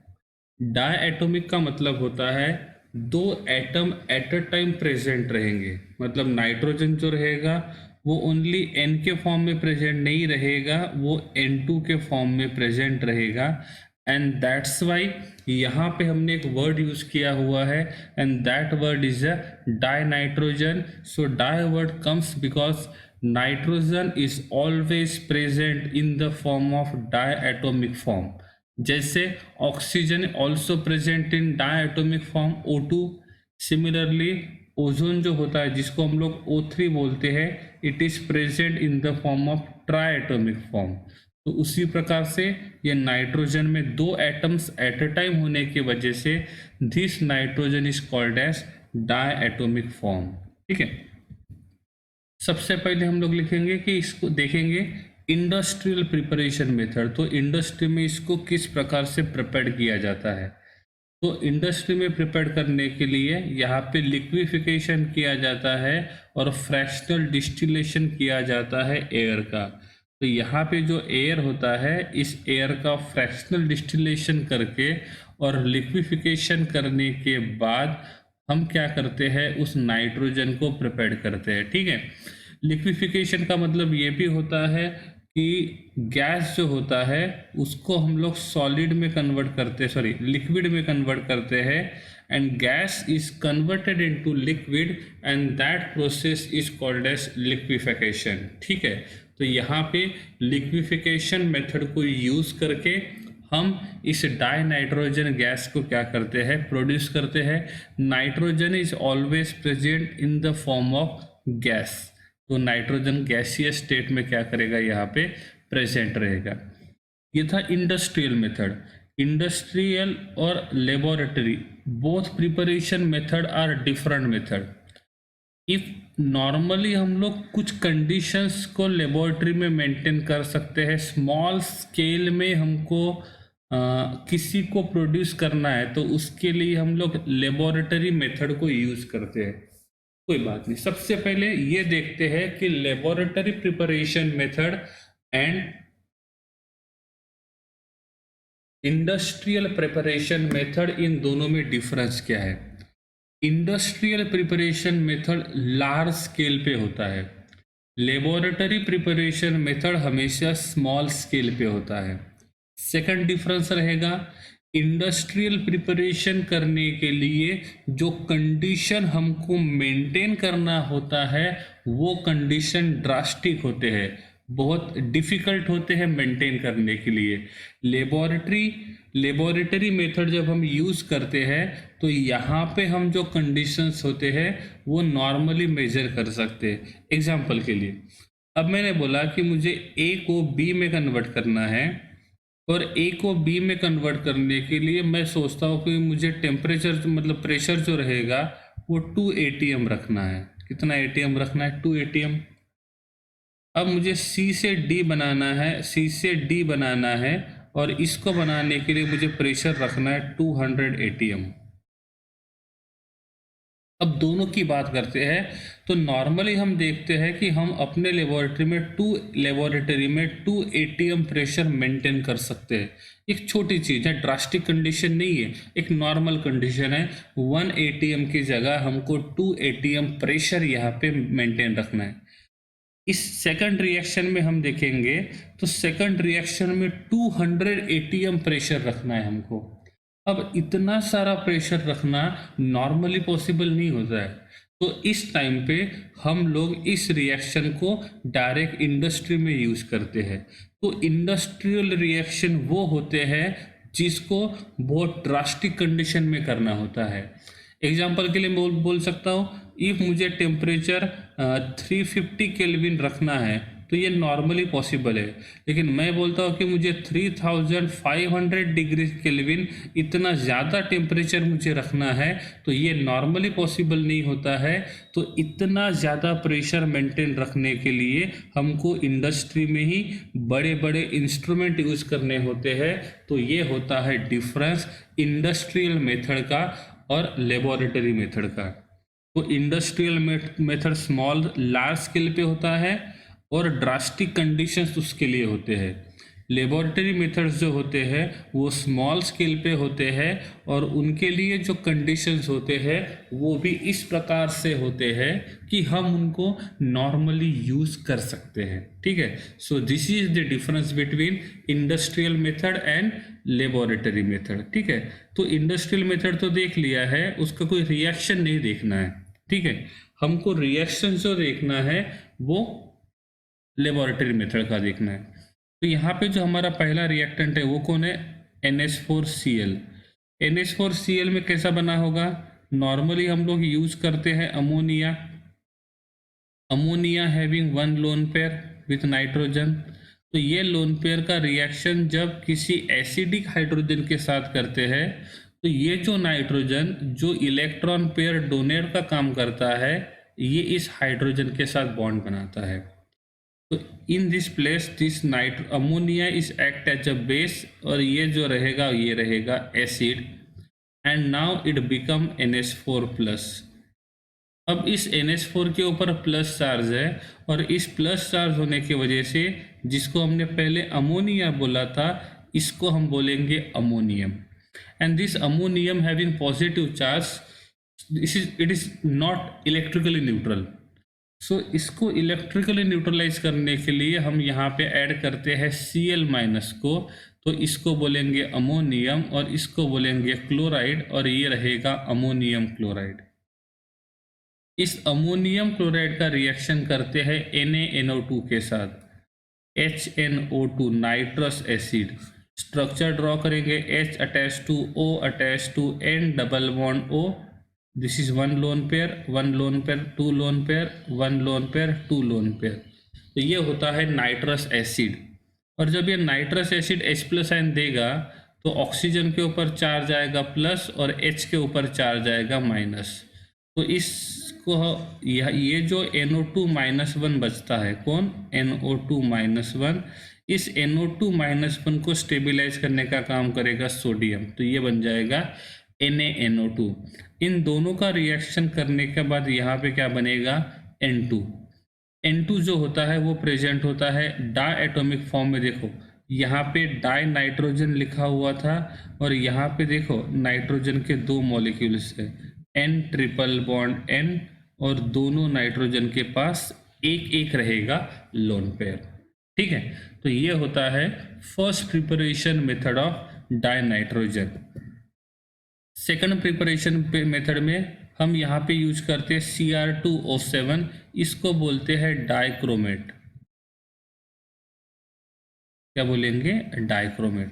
इस डाइक्रोमेट का स्ट्रक्चर निकाल के देखेंगे तो यहाँ पे रहेगा Cr attach to O attach to O attach to O- attach to O attach to Cr double bond O double bond O attach to O-। So this is the structure of dichromate. If यहाँ पे CrO4-2 होता है तो इसको बोलते हैं chromate. क्या बोलते हैं, क्रोमेट। लेकिन जब हम यहाँ पे इसके जगह यूज करते हैं Cr2O7-2 तो इसको बोलते हैं डाइक्रोमेट। तो दो नाम आते हैं, एक आता है क्रोमेट और दूसरा आता है डाइक्रोमेट। ये जब डी ब्लॉक एलिमेंट पढ़ेंगे तब ये फिर से आ जाएगा। तो यहाँ पे यूज किया हुआ है dichromate. Dichromate having -2 charge which is not electrically neutral. तो इसको इलेक्ट्रिकली न्यूट्रलाइज करने के लिए हमको दो प्लस चार्ज की जरूरत है और यहाँ पे वो प्लस चार्ज देने का काम कौन करेगा, ammonium. One ammonium having +1 charge, two ammonium having +2 charge और ये +2 क्या करेगा, इस -2 को न्यूट्रलाइज करने का काम करेगा। तो इस प्रकार से हमने अमोनियम डाइक्रोमेट का डीकम्पोजिशन किया और वहाँ से किसको प्रिपेयर किया, डाई नाइट्रोजन गैस को प्रिपेयर किया। तीसरा जो प्रिपरेशन मेथड है वो है बेरियम अजाइड का। मतलब यहाँ पे अजाइड नाम का वर्ड आया है तो जो N3-1 जो होता है इसको बोलते हैं अजाइड। क्या बोलेंगे, अजाइड। इस अजाइड का स्ट्रक्चर ड्रॉ करेंगे तो नाइट्रोजन के 3 एटम्स प्रेजेंट है और तीनों के ऊपर -1 चार्ज है। ठीक है, तो इसका स्ट्रक्चर ड्रॉ करेंगे तो ये रहेगा N double bond N double bond N, this is -1, this is +1, this is -1। तो ओवरऑल देखेंगे तो +1 -1 कैंसिल हो गया तो ओवरऑल चार्ज क्या रहेगा, -1। तो एक N3 के ऊपर -1 रहेगा। यहाँ पे हमने दो N3 को यूज किया हुआ है तो वो रहेगा -2 मतलब इस बेरियम के ऊपर आना चाहिए +2। ये बेरियम है, बेरिलियम नहीं है, तो इस बेरियम के ऊपर चार्ज है +2। वो क्या करेगा, -2 को न्यूट्रलाइज करने का काम करेगा, तो इसका नाम रहेगा बेरियम अजाइड। और इफ हम इस बेरियम अजाइड का डिकम्पोजिशन करते हैं तो डिकम्पोजिशन करने के बाद हमको मिलेगा N2, साथ में जो बेरियम रहेगा वो क्या करेगा, यहाँ से रिलीज हो जाएगा। जैसे आपने एस ब्लॉक एलिमेंट में पढ़ा होगा, ग्रुप नंबर 1 के कोई भी एलिमेंट नाइट्रोजन के साथ रिएक्शन शो नहीं करते हैं, ग्रुप नंबर 2 के एलिमेंट नाइट्रोजन के साथ रिएक्शन शो करते हैं, इसलिए यहाँ पे बेरियम ने नाइट्रोजन के साथ रिएक्शन करके यहाँ पे क्या बनाया है, बेरियम अजाइड बनाया है। ठीक है, तो इस प्रकार से ये रहेंगे नाइट्रोजन के प्रिपरेशन मेथड। अब देखेंगे कि ये जो नाइट्रोजन होता है ये किस प्रकार के फिजिकल प्रॉपर्टी शो करता है। ठीक है, नाइट्रोजन जो रहेगा ये कलरलेस गैस है, ऑर्डरलेस गैस है, तो नाइट्रोजन इज प्रेजेंट इन गैसीय स्टेट, जिसका कोई ऑर्डर नहीं होता है, कोई स्मेल नहीं होता है, साथ में ये कोई भी कलर शो नहीं करेगा, ये नॉर्मली कलरलेस होता है। ये जो नाइट्रोजन होता है ये डाई एटॉमिक फॉर्म में होता है, ये हमने इसी में पढ़ा था ना। This is non toxic gas, ये तो गैसीय स्टेट में प्रेजेंट होता है, लेकिन ये जो रहेगा ये नॉन टॉक्सिक होता है। मतलब इफ ये डाई नाइट्रोजन गैस हमारे बॉडी के अंदर चले जाता है तो भी हमारे बॉडी के ऊपर इसका किसी प्रकार से कोई भी एडवर्स इफेक्ट नहीं होता हमारे बॉडी के ऊपर। इट इज इनर्ट, इनर्ट का मतलब होता है लेस रिएक्टिव, नॉन रिएक्टिव। अब नॉन रिएक्टिव होने का रीजन दिया हुआ है high bond dissociation enthalpy, bond dissociation enthalpy. अब इनका बॉन्ड डिसोसिएशन एंथैल्पी ज़्यादा होने का रीज़न क्या है? इसका रीज़न ऐसा है, nitrogen triple bond nitrogen present होता है। इन दोनों नाइट्रोजन का साइज ऑलरेडी छोटा है क्योंकि इनके पास दो ही शेल होते हैं, और दो ही शेल होने की वजह से दोनों नाइट्रोजन का साइज बहुत छोटा है। साइज छोटा रहेगा तो डिस्टेंस कम रहेगा, बॉन्ड लेंथ कम रहेगा, और बॉन्ड लेंथ कम रहेगा तो फोर्स ऑफ अट्रैक्शन ज़्यादा रहेगा। उससे अच्छी बात, फोर्स ऑफ अट्रैक्शन तो ज़्यादा है, मतलब मैं बात करता हूँ N सिंगल बॉन्ड N, फिर N डबल बॉन्ड N, और ये N ट्रिपल बॉन्ड N। यहाँ पे जो बात की है वो N2 की बात की है, और N2 जो होता है वो N ट्रिपल बॉन्ड N में प्रेजेंट होता है, सही है ना। तो यहाँ पे single bond, double bond, triple bond, तीनों में नाइट्रोजन का साइज तो सेम ही है, लेकिन सिंगल बॉन्ड, डबल बॉन्ड और ट्रिपल बॉन्ड में से ट्रिपल बॉन्ड में फोर्स ऑफ अट्रैक्शन ज़्यादा होता है। और जब ट्रिपल बॉन्ड में फोर्स ऑफ अट्रैक्शन ज़्यादा रहेगा तो इस बॉन्ड का स्ट्रेंथ जो रहेगा वो ज़्यादा रहेगा, और जब इन बॉन्ड का स्ट्रेंथ ज़्यादा रहेगा तो उनको तोड़ना डिफ़िकल्ट होता है। उस टाइम पे इफ हमको इस बॉन्ड को तोड़ना है तो हमको बहुत ज़्यादा एनर्जी सप्लाई करना पड़ेगी बॉन्ड को तोड़ने के लिए, और बॉन्ड को तोड़ने के लिए हम जिस एनर्जी को सप्लाई करते हैं, जिस एनर्जी को यूज़ करते हैं, that energy is called as bond dissociation enthalpy. तो नाइट्रोजन का साइज छोटा है, नाइट्रोजन के बीच में ट्रिपल बॉन्ड प्रेजेंट है, जिनके वजह से इन दोनों के बीच का फोर्स ऑफ अट्रैक्शन बहुत ज़्यादा होता है, और फोर्स ऑफ अट्रैक्शन बहुत ज़्यादा होने के वजह से इनका बॉन्ड डिसोसिएशन एंथैल्पी बहुत ज़्यादा है, और बॉन्ड डिसोसिएशन एंथैल्पी बहुत ज़्यादा होने के वजह से ये क्या करते हैं, इनर्ट नेचर को क्या करेंगे, शो करेंगे। ठीक है, it is lighter than air density के हिसाब से, लीस्ट सोल्यूबल इन वाटर। अब देखो वाटर में हमको सोल्यूबिलिटी देखना है, वाटर में सोल्यूबिलिटी दो तरीके से होती है, या तो वो कंपाउंड जो रहेगा वो आयोनिक होना चाहिए, या तो उसके पास हाइड्रोजन बॉन्डिंग होनी चाहिए। क्या बननी चाहिए, हाइड्रोजन बॉन्डिंग। तो या तो वो वाटर के साथ हाइड्रोजन बॉन्डिंग बनाए या तो वो आयोनिक मॉलिक्यूल रहे। इफ ऐसा होता है तब जाके ये वाटर में क्या रहेगा, सोल्यूबल रहेगा। या तो तीसरी बात बोल सकते हैं कि वो मॉलिक्यूल जो रहेगा वो क्या होना चाहिए, पोलर होना चाहिए। अब यहाँ पे हम बात करते हैं नाइट्रोजन नाइट्रोजन। तो एक नाइट्रोजन इलेक्ट्रॉन डेंसिटी इधर पुल कर रहा है, दूसरा नाइट्रोजन इस राइट साइड में पुल कर रहा है, और दोनों का जो डायरेक्शन रहेगा वो एग्जैक्टली अपोजिट रहेगा। तो इस मॉलिक्यूल का डायपोल मोमेंट जो रहेगा वो जीरो रहेगा, और जिसका डायपोल मोमेंट जीरो होता है उसको बोलते हैं non polar. Non polar is soluble in non polar, polar is soluble in polar. Water जो है वो पोलर है, नाइट्रोजन जो है डाई नाइट्रोजन जिसको बोलेंगे it is a non polar. और सेकंड थिंग, ये हाइड्रोजन बॉन्डिंग प्रेजेंट नहीं है, इसलिए लिखा हुआ है it is least soluble in water. ये वाटर में लीस्ट सोल्यूबल क्यों है, क्योंकि ये खुद नॉन पोलर मॉलिक्यूल है। आप यहाँ पे एक पॉइंट लिख सकते हो, it is non polar in nature and that's why it is insoluble in water. इसका मेल्टिंग पॉइंट होगा 63.2 kelvin and boiling point is 77.2 kelvin. ये जो नाइट्रोजन होता है ये 3 आइसोटोपिक फॉर्म में प्रेजेंट होता है। One is nitrogen 13, nitrogen 14 and nitrogen 15। Isotope का मतलब होता है atomic number is same but atomic mass number is different and that species is called as isotope. तो इस प्रकार से ये जो नाइट्रोजन होता है वो क्या करेगा, इस प्रकार से प्रॉपर्टीज को क्या करेगा, शो करेगा। Next, chemical properties. Chemical properties का मतलब होता है कि ये जो नाइट्रोजन रहेगा वो किस किस एलिमेंट के साथ रिएक्शन कर सकता है। ठीक है, नाइट्रोजन जो होता है ग्रुप नंबर 1 का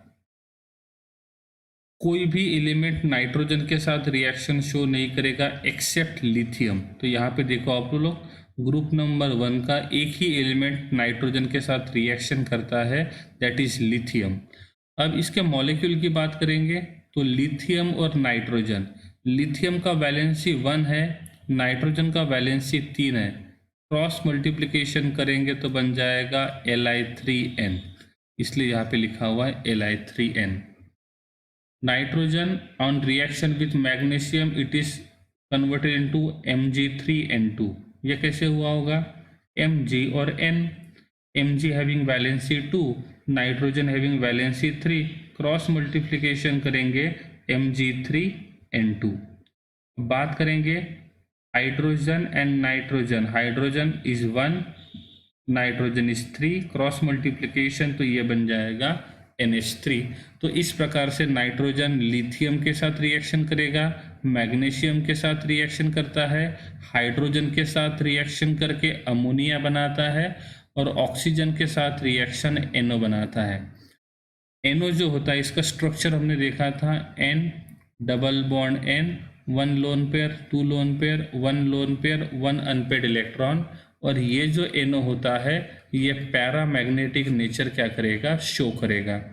फिर ऐसा ही एक NO क्या करेगा, दूसरे NO के साथ क्या करेगा, बॉन्ड बनाएगा, और तब ये अनपेड इलेक्ट्रॉन यहाँ पे नहीं रहेगा, उस टाइम पे ये किसका काम करेगा, डायमैग्नेटिक नेचर क्या करेगा, शो करेगा। इफ ओनली NO फॉर्म में है तो उसको हम बोलते हैं मोनोमर, क्या बोलेंगे, मोनोमर। और इस प्रकार के फॉर्म में रहेगा तो उसको हम बोलेंगे डाइमर। तो इसका मॉलिक्यूलर फॉर्मूला बन जाएगा N2O2। क्या बन जाएगा, N2O2। तो ये है नाइट्रोजन के केमिकल रिएक्शन, मतलब ये किस प्रकार से केमिकल प्रॉपर्टीज को शो करेगा। ठीक है, calcium carbide on reaction with nitrogen. Calcium carbide का हम लोग स्ट्रक्चर ड्रॉ करेंगे, तो यहाँ पे रहेगा हम लोग कैल्शियम कार्बाइड। तो ये calcium single bond carbon, triple bond carbon attach to this one. तो इस प्रकार से ये बनता है कैल्शियम कार्बाइड। इस कैल्शियम कार्बाइड का रिएक्शन किसके साथ करना है, N ट्रिपल बॉन्ड N के साथ करना है। तो यहाँ पे बनाता है ये कंपाउंड, इसको हम बोलते हैं कैल्शियम साइनामाइड। ये नाइट्रोलाइम का दूसरा नाम है। नाइट्रोलाइम जो है वो इंडस्ट्रियल नेम है किसका? कैल्शियम साइनाइमाइड का। इमाइड का मतलब होता है डबल बॉन्ड कार्बन, ठीक है। तो इस प्रकार से ये यहाँ पे कैल्शियम साइनाइमाइड बनेगा। इसका स्ट्रक्चर रहेगा Ca double bond N single bond C triple bond N। तो ये होता है नाइट्रोलाइम का स्ट्रक्चर। दो नाइट्रोजन है, दोनों ने अपना वैलेंसी सेटिस्फाई किया है, एक कार्बन है और एक कैल्शियम है। इस ये जो नाइट्रोजन होता है, इस नाइट्रोजन को यूज करते हैं अमोनिया के प्रिपरेशन मेथड में, जिसको हम बोलते हैं हैबर प्रोसेस। क्या बोलेंगे? Haber process. इसमें H2 का रिएक्शन N2 के साथ करते हैं तो हमको यहाँ पे मिलता है NH3। ये केमिकल रिएक्शन हमने 11th स्टैंडर्ड में केमिकल इक्विलिब्रियम और आयोनिक इक्विलिब्रियम में पढ़ा था। इसको हमने ली चैटेलियर प्रिंसिपल के टाइम पे भी देखा था कि ली चैटेलियर प्रिंसिपल में हम ये देखेंगे कि इफ अमोनिया के प्रिपरेशन मेथड में हम प्रेशर को चेंज करते हैं, टेम्परेचर को चेंज करते हैं, तो इक्विलिब्रियम कहाँ पे शिफ्ट होगा, ये चेक करने के लिए हमने इनको यूज़ किया था। इस नाइट्रोजन का यूज़ करते हैं to maintain the inert atmosphere. Inert atmosphere maintain करने के लिए नाइट्रोजन को यूज़ करते हैं, क्योंकि इस नाइट्रोजन का बॉन्ड डिसोसिएशन एंथैल्पी बहुत ज़्यादा होता है और इसीलिए ये इनर्ट एटमॉस्फेयर मेंटेन करेगा। दूसरी बात, एटमॉस्फेयर में मोस्ट ऑफ द कौन प्रेजेंट होता है? Oxygen, hydrogen gas. तो ऐसे गैस के साथ वो रिएक्शन करता है। अब हमने बोला कि हमारे पास यहाँ पे कंपार्टमेंट है और इस कंपार्टमेंट में ऑक्सीजन है। अब इसमें जो ऑक्सीजन है, यहाँ पे हम लोग जो एक चीज़ रखने वाले हैं X, उस चीज़ के साथ उस पर ये ऑक्सीजन क्या करेगा? रिएक्शन करेगा और इस X को ख़राब कर देगा। तो हमको क्या करना है? यहाँ पे इनर्ट एटमॉस्फेयर बनाना है। तो इनर्ट एटमॉस्फेयर बनाने के लिए हम इस X ऑब्जेक्ट को इस कंटेनर में रखने के पहले हम यहाँ पे थोड़ा सा क्या यूज़ करेंगे? Nitrogen gas. तो जैसे नाइट्रोजन गैस यहाँ पे चले जाएगा तो ये नाइट्रोजन क्या करेगा? यहाँ पे जितना भी ऑक्सीजन होता है इस ऑक्सीजन के साथ रिएक्शन करेगा। तो जो ऑक्सीजन पहले फ्री फॉर्म में था अब वो कंबाइन फॉर्म में आएगा और फ्री फॉर्म का ऑक्सीजन इस X को खराब करने का काम करता था, कंबाइन फॉर्म वाला नहीं। तो यहाँ का जो फ्री ऑक्सीजन था उस फ्री ऑक्सीजन को कंज्यूम करने का काम इस N2 ने किया, इस और जिसके वजह से यहाँ पे इनर्ट एटमॉस्फेयर मेंटेन हो गया। इसलिए लिखा हुआ है इनर्ट एटमॉस्फेयर मेंटेन रखने के लिए हम नॉर्मली किसको यूज़ करते हैं? नाइट्रोजन गैस को यूज़ करते हैं। इट इज़ फूड प्रिजर्वेटिव, मतलब सेम।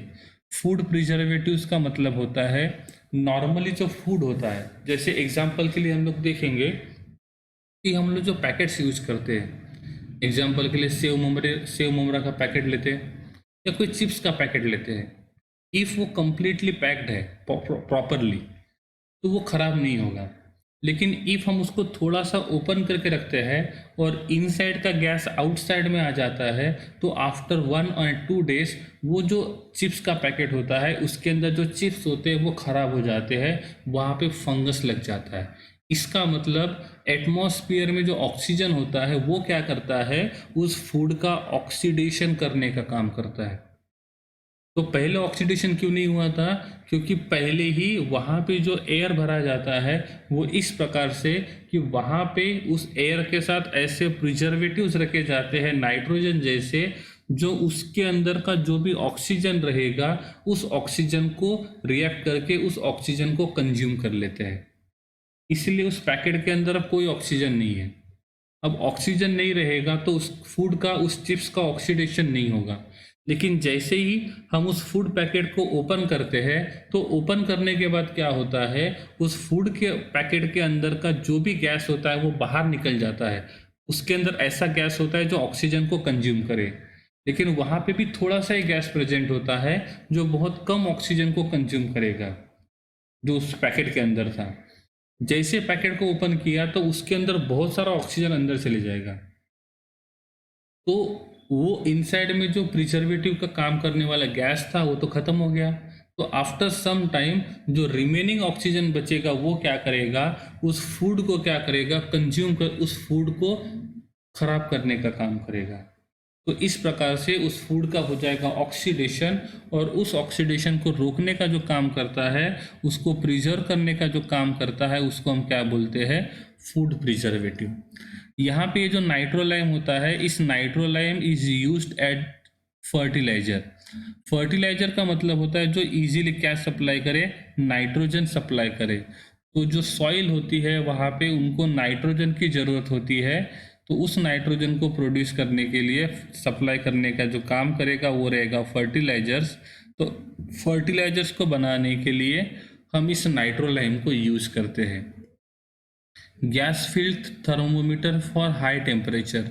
तो जो भी थर्मोमीटर होते हैं जहाँ पे नॉर्मली हम लोग मर्क्यूरी को यूज़ करते हैं, लेकिन मर्क्यूरी का एक ड्रॉबैक होता है, जब टेम्परेचर बहुत ज़्यादा होता है तो वो ज़्यादा एक्सपांड हो जाता है, और बहुत ज़्यादा एक्सपांड होने की वजह से वो थर्मामीटर ब्लास्ट हो जाता है, ब्रेक हो जाता है। तो इसीलिए ऐसे हाई टेम्परेचर के थर्मामीटर बनाने के लिए हम किसको यूज़ करते हैं, डाई नाइट्रोजन गैस को क्या करते हैं, यूज़ करते हैं। नाइट्रोजन फिक्सेशन मतलब एटमॉस्फेरिक नाइट्रोजन जो होता है, जब लाइटनिंग होता है उस टाइम पे वो ऑक्सीजन के साथ रिएक्शन करता है और नाइट्रोजन ऑक्साइड बनाता है, और ये जो नाइट्रोजन ऑक्साइड होता है वो रूट नोड्यूल्स जो होते हैं, वो रूट नोड्यूल्स जो होते हैं वो क्या करते हैं, इनको एक्सेप्ट करते हैं और वहाँ से नाइट्रोजन को फिक्सेशन करने का काम करते हैं, and this is called as nitrogen fixation. और इस नाइट्रोजन फिक्सेशन के साइकिल को पूरा करने के लिए कौन हेल्प करता है, एटमॉस्फेरिक नाइट्रोजन क्या करेगा, हेल्प करेगा। तो इस प्रकार से ये जो एटमॉस्फेरिक नाइट्रोजन होता है वो क्या करता है, नाइट्रोजन फिक्सेशन करने में हेल्प करेगा। तो इस नाइट्रोजन का, जिसको हम लोग डाई नाइट्रोजन बोलते हैं, मतलब नाइट्रोजन का मॉलिक्यूलर फॉर्मूला है तो N2, तो बोलना क्या चाहिए, डाई नाइट्रोजन, लेकिन रेगुलर लाइफ में हम बोलने के लिए डाई नाइट्रोजन वर्ड का यूज नहीं करते हैं, हम नाइट्रोजन वर्ड का ही यूज करते हैं, लेकिन बोलना क्या चाहिए, डाई नाइट्रोजन। जैसे हम लोग ऑक्सीजन बोलते हैं लेकिन लिखते क्या है, O2, तो इसको ऑक्सीजन से अच्छा क्या बोलना सही रहेगा, डाई ऑक्सीजन बोलना ज़्यादा सही रहेगा, क्योंकि oxygen is present in the form of di atomic form. ठीक है, तो ये था नाइट्रोजन के बारे में। एक यूज और बाकी है, in electric bulb to improve the life span of tungsten filament. अब जो लाइट के इनसाइड में जो टंगस्टन फिलामेंट होता है, इफ उसका ऑक्सीडेशन होता है, या तो वो नेचर में जो गैसेस प्रेजेंट होते हैं उस गैस के साथ रिएक्शन करेगा, तो वो टंगस्टन फिलामेंट जो रहेगा वो खराब हो जाएगा, वो डिटोरिएट हो जाएगा। और जब ये डिटोरिएट हो जाएगा तो उस टाइम पे वो इलेक्ट्रिक बल्ब जो रहेगा वो जल्दी खराब हो जाएगा। तो उसकी लाइफ को इम्प्रूव करने के लिए जो एटमॉस्फेयर के जो भी गैस उस फिलामेंट के साथ रिएक्शन करने वाले हैं, उस गैस को पहले ही न्यूट्रलाइज करने के लिए या तो पहले ही उनको कंज्यूम करने के लिए हम किसको यूज़ करते हैं, नाइट्रोजन को यूज़ करते हैं। और जो क्या करेगा, उस इलेक्ट्रिकल बल्ब में क्या करेगा, उसकी लाइफ इम्प्रूव करने का काम करेगा। इसको एक और जगह यूज़ करते हैं जिसको हम बोलेंगे क्रायो सर्जरी। ये अभी नया नाम है, थोड़ा न्यू कंसेप्ट है क्रायो सर्जरी। क्रायो सर्जरी का मतलब होता है surgery by making cold condition to destroy the unwanted tissue. Tissue को डिस्ट्रॉय करने के लिए दो पॉसिबिलिटी है, या तो हम टेम्परेचर बहुत ज़्यादा रखें या तो टेम्परेचर हम लोग कम करें। टेम्परेचर कम करेंगे तो भी अनवांटेड की बात हो रही है। यहाँ पे हम जो टिश्यू बोल रहे हैं ना वो अनवांटेड बोल रहे हैं। तो अनवांटेड टिश्यू को डिस्ट्रॉय करने के लिए सर्जरी के टाइम पे हम कोल्ड कंडीशन रखेंगे, और इतनी ज़्यादा कंडीशन हम लोग कोल्ड कर देंगे कि वहाँ पे अनवांटेड जो टिश्यू रहेंगे वो क्या हो जाएंगे, डिस्ट्रॉय हो जाएंगे। और इस टाइप की जो प्रोसेस होती है, इस प्रोसेस को बोलते हैं क्रायो सर्जरी। और इस क्रायो सर्जरी को हम लोग बनाने के लिए या इसको कंप्लीट करने के लिए हम नाइट्रोजन गैस को क्या करते हैं, यूज़ करते हैं। सो this is about the nitrogen, preparation of nitrogen, physical properties of nitrogen, chemical properties of nitrogen, uses of nitrogen, और इस नाइट्रोजन को किसने डिस्कवर किया था, रुदरफोर्ड ने इन 1772। अभी हमको जो टॉपिक पढ़ना है ये पढ़ना है अमोनिया। अमोनिया जो होता है, इस अमोनिया को हम लोग नॉर्मली इसका मॉलिक्यूलर फॉर्मूला जो लिखेंगे वो लिखेंगे NH3। क्या लिखेंगे, NH3। नाइट्रोजन जो होता है उसका इलेक्ट्रॉनिक कॉन्फ़िगरेशन लिखेंगे तो ये रहेगा 2s2 2p3, s having 1 orbital and p having 3 orbitals। Okay, s के पास 1 और 2 इलेक्ट्रॉन है, p के पास 1, 2 और 3 इलेक्ट्रॉन है। इस कंडीशन में देखेंगे तो नाइट्रोजन जो रहेगा उसके वैलेंस शेल में टोटल नंबर ऑफ इलेक्ट्रॉन जो है वो कितने हैं, 5। 5 में से 2 इलेक्ट्रॉन ऑलरेडी पेयर्ड है, 3 इलेक्ट्रॉन्स आर अनपेयर्ड, और 3 इलेक्ट्रॉन्स अनपेयर्ड होने के वजह से ये नाइट्रोजन 3 बॉन्ड बनाएगा। नाइट्रोजन ग्राउंड स्टेट में ही होता है, ये एक्साइटेड स्टेट में नहीं जाएगा क्योंकि इस नाइट्रोजन के पास क्या नहीं होता, डी ऑर्बिटल नहीं होता है। And due to absence of d orbital nitrogen जो रहेगा ये 5 बॉन्ड नहीं बना पाएगा। इफ डी ऑर्बिटल होता तो ये एस का इलेक्ट्रॉन डी में चला जाता, और इफ ये इलेक्ट्रॉन डी में चला जाता तो यहाँ पे अनपेड इलेक्ट्रॉन और यहाँ पे एक और unpaired electron. So total number of unpaired electrons will be 5, तो बॉन्ड बनाए होते 5, जो कि पॉसिबल नहीं है। अब ये जो अमोनिया है, इस अमोनिया का हम लोग स्ट्रक्चर ड्रॉ करेंगे तो सेंटर में रहेगा नाइट्रोजन, ये 1 hydrogen, this is 2nd hydrogen, this is 3rd hydrogen, and here having 1 lone pair. सही है, तो ये जो नाइट्रोजन है, इस नाइट्रोजन के पास हम देखेंगे तो this is 1 sigma, this is 2 sigma, this is 3 sigma. So number of sigma bonds are 3 and number of lone pairs are 1। So total number of hybrid orbital will be 4, और hybrid orbital 4 रहेंगे तो इसका hybridisation होना चाहिए sp3। क्या होना चाहिए, sp3। और इसीलिए हम बोलते हैं कि अमोनिया का हाइब्रिडाइजेशन क्या रहेगा, sp3। और जब अमोनिया का हाइब्रिडाइजेशन sp3 रहेगा तो उसके बाद आता है कि इस अमोनिया का जियोमेट्री क्या होना चाहिए। नॉर्मली sp3 में हम लोग देखते हैं कि जियोमेट्री जो होता है वो टेट्राहेड्रल होता है, लेकिन टेट्राहेड्रल तब होता है जब सिग्मा बॉन्ड 4 रहेंगे, बट यहाँ पे सिग्मा बॉन्ड 3 है और एक लोन पेयर है, एंड दैट्स वाई इसका जियोमेट्री होना चाहिए ट्राइगोनल पिरामिडल। क्या होना चाहिए, ट्राइगोनल पिरामिडल। तो अमोनिया जो होता है, उस अमोनिया के पास 1 रहेगा नाइट्रोजन, 3 रहेंगे hydrogen, no pi bond, only sigma bond, and total number of sigma bonds are 3 and 1 lone pair is present with nitrogen. So total number of hybrid orbitals are 4, and that's why the hybridization state of ammonia is sp3. The hybridization state sp3 with 3 sigma bond and 1 lone pair, so geometry will be trigonal pyramidal. तो ये रहेगा ammonia का थोड़ा सा introduction. अब यहाँ पे हमको जो पढ़ना है वो पढ़ना है, सबसे पहले पढ़ेंगे अमोनिया के प्रिपरेशन मेथड, अमोनिया को किस हिसाब से प्रिपेयर करेंगे, उसके बाद देखेंगे फिजिकल प्रॉपर्टी, उसके बाद हम पढ़ेंगे किस प्रकार से ये केमिकल रिएक्शन शो करेगा, और लास्ट में हम पढ़ेंगे यूजेस। तो प्रिपरेशन मेथड में सबसे पहला जो प्रिपरेशन मेथड है वो है यूरिया, NH2CO NH2। इसको हम लोग रेगुलर लाइफ में यूरिया के नाम से जानते हैं। इसका स्ट्रक्चर होता है N attach to C, double bond O attach to N, here having 1 hydrogen, यहाँ पे 2nd, here having 1 hydrogen, this is 2nd hydrogen. So this is the structure of urea. और इस यूरिया का हम लोग हाइड्रोलिसिस करते हैं। क्या करेंगे? हाइड्रोलिसिस करेंगे। तो हाइड्रोलिसिस करने के बाद मतलब वाटर मॉलिक्यूल को ऐड करने के बाद this urea is converted into ammonia with elimination of carbon dioxide. तो इस प्रकार से हमने यूरिया से क्या प्रिपेयर किया? अमोनिया प्रिपेयर किया। This reaction also called as decarboxylation reaction, क्योंकि जिस रिएक्शन में कार्बन मोनोऑक्साइड, कार्बन डाइऑक्साइड या तो कार्बोनेट को हम लोग एलिमिनेट करते हैं, उस रिएक्शन को बोलते हैं डीकार्बोक्सिलेशन रिएक्शन।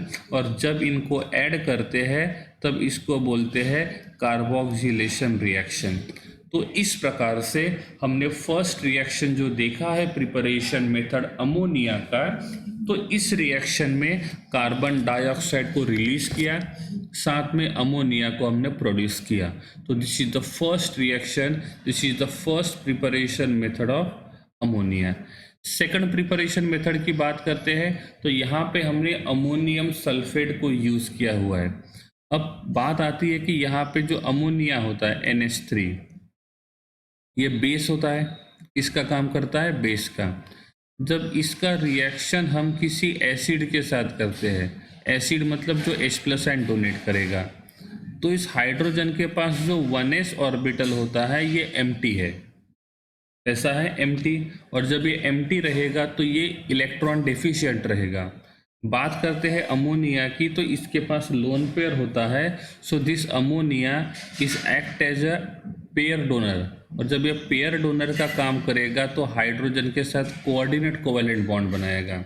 और जब ये कोऑर्डिनेट कोवेलेंट बॉन्ड बनाएगा, so this NH3 is converted into NH4+। इसको हमने बोला था अमोनिया, तो इसका जो नाम रहेगा वो रहेगा अमोनियम। क्या रहेगा? अमोनियम, क्योंकि पॉजिटिव चार्ज आने की वजह से हम अमोनिया के एंड में लगा देंगे नियम, तो इससे ये बन जाएगा अमोनियम। अब ये अमोनिया तो पहले बेस का काम कर रहा था, अब ये अमोनिया के ऊपर पॉजिटिव चार्ज होने की वजह से ये अमोनिया अब कॉन्जुगेटेड एसिड का काम करेगा। किसका काम करेगा? कॉन्जुगेटेड एसिड का। दूसरी ओर देखेंगे तो H2SO4 को बोलते हैं सल्फ्यूरिक एसिड। इसके पास 2 एसिडिक हाइड्रोजन होते हैं और दोनों एसिडिक हाइड्रोजन जब ये स्टेप बाय स्टेप देगा तो हमको मिलेगा SO4-2, जिसको हम बोलते हैं सल्फेट। अब इस सल्फेट के ऊपर चार्ज है -2, तो ये इलेक्ट्रिकली न्यूट्रलाइज नहीं है, तो इसको इलेक्ट्रिकली न्यूट्रलाइज करने के लिए हम अमोनिया को यूज़ करना चाहते हैं। तो कितने अमोनिया यूज करना पड़ेगा? 2, because 1 ammonia having +1 charge, here having -2 charge. तो टू न्यूट्रलाइज -2 चार्ज हमको 2 अमोनिया यूज करना पड़ेगा, अमोनियम यूज करना पड़ेगा। तो हमको यहाँ पे मिल जाएगा अमोनियम सल्फेट। अब अमोनियम ने सल्फेट के साथ बॉन्ड नहीं बनाया है। अमोनियम जो होता है वो सल्फेट को स्टेबिलाइज करने का काम कर रहा है। ठीक है। अब जैसे ही हमने यहाँ पे बेस को ऐड कर दिया NaOH को, जो कि यहाँ पे NaOH जो रहेगा ये स्ट्रॉन्ग बेस का काम करेगा। So it is converted into Na+, साथ में ये बन जाएगा OH-। अब क्या होगा? ये कॉन्जुगेटेड एसिड होने की वजह से ये क्या करेगा? इस बेस के साथ रिएक्शन करेगा।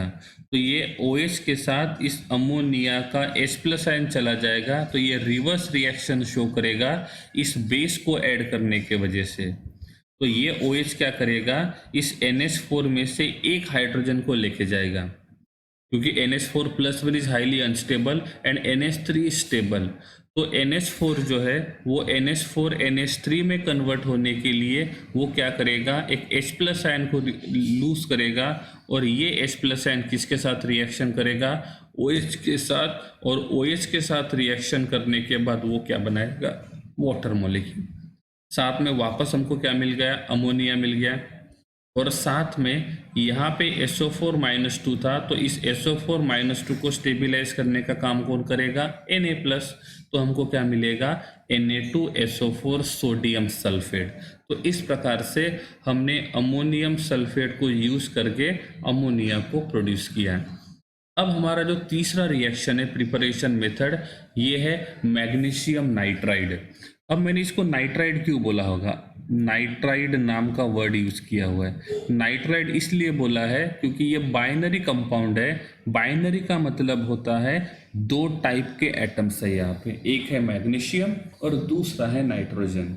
तो इस मैग्नीशियम नाइट्राइड का हाइड्रोलिसिस करेंगे, तो एक मैग्नीशियम नाइट्राइड का हाइड्रोलिसिस करने के लिए 6 मोल ऑफ वाटर मॉलिक्यूल चाहिए, तब जाके हमको मिलेंगे 3 मोल्स ऑफ MgO2 मिलेंगे, O3 नहीं मिलेगा, प्रिंटिंग मिस्टेक है, साथ में अमोनिया मिलेगा। ठीक है, अब देखते हैं ये Mg3N2 बना कैसे। नॉर्मली हम देखेंगे तो Mg और N दोनों को देखेंगे तो Mg having valency 2 and nitrogen having valency 3, cross multiplication करेंगे तो बनेगा Mg3N2। जब इसकी स्ट्रक्चर की बात करते हैं तो ये बनेगा Mg double bond N attach to Mg single bond N double bond Mg। अब यहाँ पे देखो Mg का वैलेंसी 2 है, नाइट्रोजन का वैलेंसी 3 है, और दोनों ने अपने अपने वैलेंसी को यहाँ पे सेटिस्फाई कर लिया है। और जब दोनों अपने अपने वैलेंसी को सेटिस्फाई करते हैं, इसका मतलब ये स्ट्रक्चर जो रहेगा वो पॉसिबल रहेगा। अब बात आती है बॉन्ड को तोड़ने की, किसको तोड़ना है, बॉन्ड को तोड़ना है। अब मैग्नीशियम मेटल है एंड नाइट्रोजन नॉन मेटल है, तो सिंपल सी बात है, जब इस बॉन्ड को हम तोड़ेंगे तो बॉन्ड को तोड़ने के टाइम पे यहाँ पे क्या होना चाहिए, ये बॉन्ड टूटेगा, तो Mg जो रहेगा वो बन जाएगा प्लस और N जो बन जाएगा वो बन जाएगा माइनस। हमको यहाँ पे वाटर मॉलिक्यूल ऐड करना है, मतलब H प्लस और OH माइनस, क्योंकि हम यहाँ पे हाइड्रोलिसिस रिएक्शन बना रहे हैं। ठीक है, अब हम दूसरे बॉन्ड को तोड़ेंगे और जैसे ही इस बॉन्ड को तोड़ेंगे तो ये बन जाएगा एक और माइनस, और इस बॉन्ड को भी तोड़ते हैं तो जैसे ही इसको तोड़ेंगे तो N के ऊपर चार्ज रहेगा -3 और इस Mg के ऊपर चार्ज रहेगा +2। इसी प्रकार से ये बाकी सभी बॉन्ड हम लोग तोड़ सकते हैं, और जैसे ही इस बॉन्ड को हम लोग तोड़ते जाएंगे तो Mg के ऊपर चार्ज रहेगा +2, N के ऊपर चार्ज रहेगा -3 और M के ऊपर चार्ज रहेगा +2। अब बात करते हैं वाटर मॉलिक्यूल की, और जैसे वाटर मॉलिक्यूल को ऐड करेंगे तो उसके अंदर रहेगा H प्लस, साथ में रहेगा OH माइनस। अब अपोजिट चार्ज जो होते हैं वो दोनों एक दूसरे को अट्रैक्ट करते हैं, और उस हिसाब से देखा जाएगा तो ये H प्लस आयन जो रहेगा वो कहाँ पे जाएगा, अमोनिया के पास, नाइट्रोजन के पास। One nitrogen having -3 charge, second nitrogen also having -3 charge, तो टोटल जो चार्ज रहेगा वो -6 हो गया। और इस -6 को स्टेबिलाईज करने के लिए हमारे पास +6 चार्ज होना चाहिए। 1 हाइड्रोजन के ऊपर +1 चार्ज है तो 6 हाइड्रोजन के ऊपर +6 चार्ज हो जाएगा, इसका मतलब 6 होने चाहिए H+। 1 Mg जो होता है उसके ऊपर +2 चार्ज है, ऐसे 3 Mg है तो ओवरऑल चार्ज रहेगा +6। एक OH के ऊपर -6 है तो OH जो रहेंगे वो भी हमको 6 ही यूज करने पड़ेंगे, तो H plus ion 6, OH minus ion 6, इसलिए यहाँ पे लिखा हुआ है 6 mole of water molecule use करेंगे, तब जाके हमको मिलेगा MgOH/2 और साथ में क्या मिलेगा, NH3 मिलेगा। ठीक है, हमारा नेक्स्ट प्रिपरेशन मेथड है हैबर्स प्रोसेस। हैबर्स प्रोसेस के बारे में हमने 11th में पढ़ा था। ये रिएक्शन है जिसमें हम लोग H2 को यूज करते हैं, N2 को यूज करते हैं, और ये रिवर्सिबल रिएक्शन शो करता है, और यहाँ से हमको मिलता है NH3। ये रिएक्शन अभी मैंने बैलेंस नहीं किया है, ठीक है। सो H2 एंड N2 react with each other to form ammonia, और इस अमोनिया को प्रिपेयर करने का जो प्रोसेस होता है, and that process is called as Haber's process.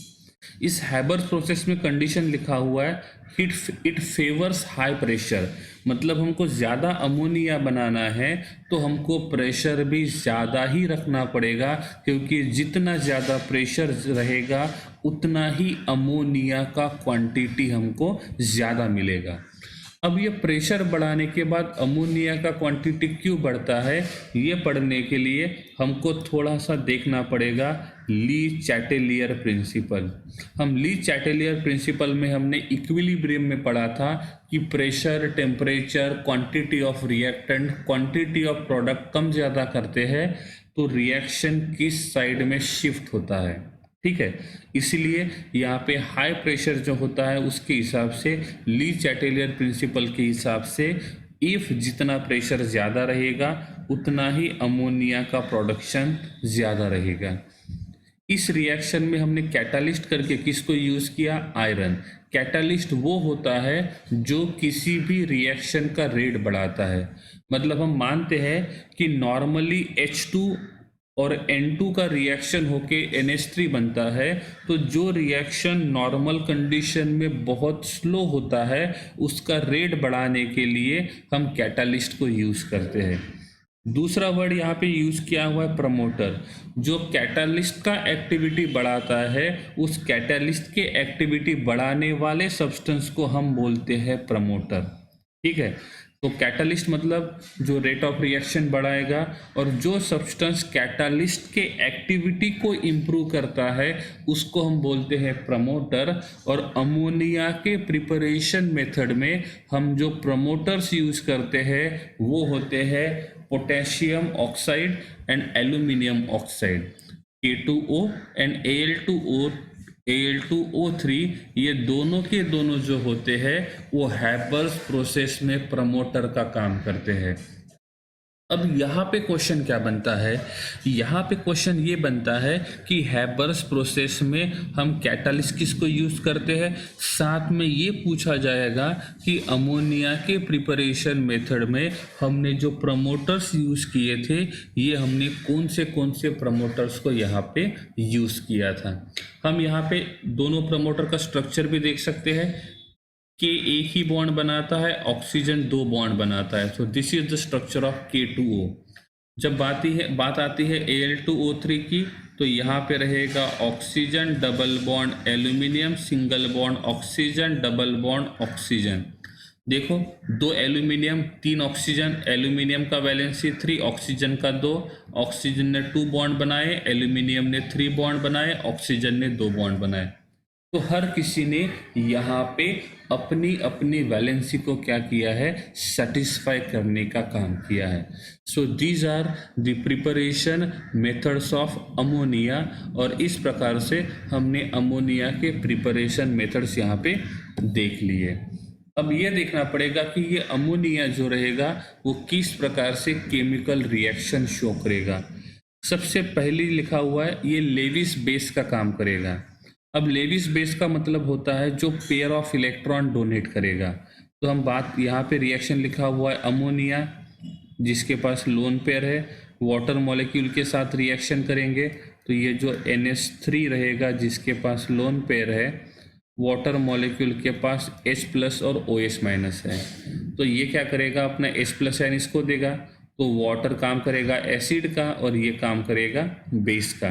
क्योंकि नाइट्रोजन के पास जो पेयर ऑफ इलेक्ट्रॉन होता है उसके वजह से अमोनिया का नाइट्रोजन इलेक्ट्रॉन रिच होता है, और ये इलेक्ट्रॉन रिच होने की वजह से ये पेयर ऑफ इलेक्ट्रॉन क्या कर सकता है? डोनेट कर सकता है। And that's why this ammonia is act as a Lewis base. अब सेकंड रिएक्शन, थर्ड रिएक्शन दोनों सिमिलर टाइप के रिएक्शंस है। अमोनियम हाइड्रोक्साइड का रिएक्शन HCl के साथ करेंगे, मतलब यहाँ पे रहेगा अमोनियम और ये रहेगा OH। ये रिएक्शन होने के बाद तो अमोनियम को इलेक्ट्रिकली न्यूट्रलाइज बनाने में हेल्प कौन कर रहा है? OH-। अब जैसे ही इनका रिएक्शन स्ट्रॉन्ग एसिड के साथ करेंगे H+ और Cl- के साथ, तो ये H+ जो रहेगा ये वाटर के OH के साथ चला जाएगा और ये वाटर मॉलिक्यूल बनाएगा, और ये Cl क्या करेगा? अब इस अमोनियम को स्टेबलाइज करेगा। तो यहाँ पे अमोनियम हाइड्रोक्साइड था तो यहाँ पे अमोनियम क्लोराइड बन जाएगा जब उसका रिएक्शन करेंगे हम लोग स्ट्रॉन्ग एसिड के साथ। सेकंड रिएक्शन उसी हिसाब से है, लेकिन यहाँ पे यूज़ किया हुआ है Zn+2 और SO4-2, जिसको हम बोलेंगे जिंक सल्फेट। तो जिंक सल्फेट जो होता है उसका रिएक्शन हम लोग अमोनियम हाइड्रोक्साइड के साथ करेंगे, तो हमको मिलेगा अमोनियम हाइड्रोक्साइड, साथ में जिंक हाइड्रोक्साइड और अमोनियम सल्फेट। नॉर्मली कॉपर जो होता है वो कॉपर+2 स्टेट में होता है, और कॉपर+2 जो रहेगा वो कौन सा कलर शो करेगा? Blue colour. कॉपर जो होता है वो होता है नॉर्मली 3D10 4S1, ठीक है। या तो हम लोग इसका ग्राउंड स्टेट में लिखेंगे तो ये होता है 3D9 और 4S2, ठीक है। तो जब ये +2 ऑक्सीडेशन स्टेट में होता है उस टाइप पे ये कौन सा कलर शो करता है? ब्लू कलर शो करता है। अब यहाँ पे बोला है कि ये ब्लू कलर जो रहेगा वो डार्क ब्लू बना है। तो ये डार्क ब्लू बनने का रीजन होता है डी ट्रांजिशन के वजह से। किसके वजह से? D transition. तो यहाँ पे जो कॉपर होता है ये यहाँ पे एक्सेप्टर का काम करता है, ये जो होता है अमोनिया ये डोनर का काम करता है, और इन दोनों के बीच में कोऑर्डिनेट कोवैलेंट बॉन्ड बनते हैं, और उस कोऑर्डिनेट कोवैलेंट बॉन्ड बनने की वजह से ये यहाँ पे कोऑर्डिनेट कॉम्प्लेक्स बनाएगा। मैंने आपको 11th में कोऑर्डिनेशन कॉम्प्लेक्स क्या होता है वो शॉर्ट में बताया था, क्योंकि 12th में एक लेसन है कोऑर्डिनेशन कॉम्प्लेक्स करके, तो वहाँ पे हमको इस प्रकार से बहुत सारे कोऑर्डिनेशन कॉम्प्लेक्स जिसके बारे में ही पढ़ना है, ठीक है। तो नॉर्मल जो कॉपर+2 होता है वो ब्लू कलर तो शो करता है, लेकिन उस ब्लू कलर का इंटेंसिटी बढ़ाने के लिए जब वो कॉम्प्लेक्स बढ़ाता है, कॉम्प्लेक्स बनाने के बाद उस कॉम्प्लेक्स में डी ट्रांजिशन होता है, और इस डी ट्रांजिशन के वजह से उस ब्लू कलर का जो इंटेंसिटी होता है वो इंटेंसिटी बढ़ जाता है। तो ये डी ट्रांजिशन की वजह से इस कॉपर के ब्लू कलर का इंटेंसिटी बढ़ जाएगा। ये डी ट्रांजिशन के बारे में ये एक अलग से टॉपिक ही आता है कोऑर्डिनेशन कॉम्प्लेक्स में, तो उस लेसन में हम लोग डी ट्रांजिशन के बारे में अलग से डिटेल्स में पढ़ेंगे। अब देखेंगे कि ये अमोनिया जो होता है ये किस प्रकार के फिजिकल प्रॉपर्टीज शो करेगा। नॉर्मली बात करते हैं तो जो हमने पहले ही पढ़ लिया है वो देखते हैं। Ammonia having 3 bond pair and 1 lone pair. इसका जो जियोमेट्री होता है वो होता है ट्राइगोनल पिरामिडल। इनका freezing point and melting point given है, ठीक है। It is a pungent smell, मतलब इसका जो स्मेल होता है वो तीखा, बहुत तीक्ष्ण तीव्र गंध आता है। तो जो वॉशरूम होते हैं उस वॉशरूम को बहुत ज़्यादा दिनों तक हम लोग मतलब यूज़ करना शुरू है, लेकिन उसको क्लीन नहीं करते हैं, तो हमारे बॉडी के अंदर से जो यूरिक एसिड निकलता है, जो यूरिया प्रेजेंट होता है, वो वाटर के साथ मिक्स होके उस यूरिया का हाइड्रोलिसिस हो जाता है, और वहाँ पे जो हाइड्रोलिसिस हुआ है होने के बाद जो अमोनिया रिलीज होता है वो अमोनिया उस वॉशरूम में प्रेजेंट होता है, और जब वो वहाँ पे प्रेजेंट रहेगा तो अपनी स्मेल को प्रोड्यूस करेगा। इसलिए हम ऐसे वॉशरूम में जाते हैं जिस वॉशरूम को प्रॉपरली क्लीन नहीं किया जाता है, वहाँ पे हमको एक अलग तरीके का स्मेल आता है। वो जो स्मेल होता है वो अमोनिया का होता है। इस अमोनिया में देखेंगे तो nitrogen attach to hydrogen, attach to hydrogen, attach to hydrogen and lone pair. अब इस नाइट्रोजन के पास लोन पेयर है, साथ में ऑक्सीजन के पास एसिडिक हाइड्रोजन है, तो वाटर के पास एसिडिक हाइड्रोजन है, नाइट्रोजन के पास लोन पेयर है, तो ये नाइट्रोजन जो रहेगा वो क्या करेगा, यहाँ पे हाइड्रोजन बॉन्डिंग बनाने का काम करता है। तो ये अमोनिया का मॉलिक्यूल वाटर के साथ हाइड्रोजन बॉन्डिंग बनाता है, और जो वाटर के साथ हाइड्रोजन बॉन्डिंग बनाता है वो वाटर में सोल्यूबल रहेगा।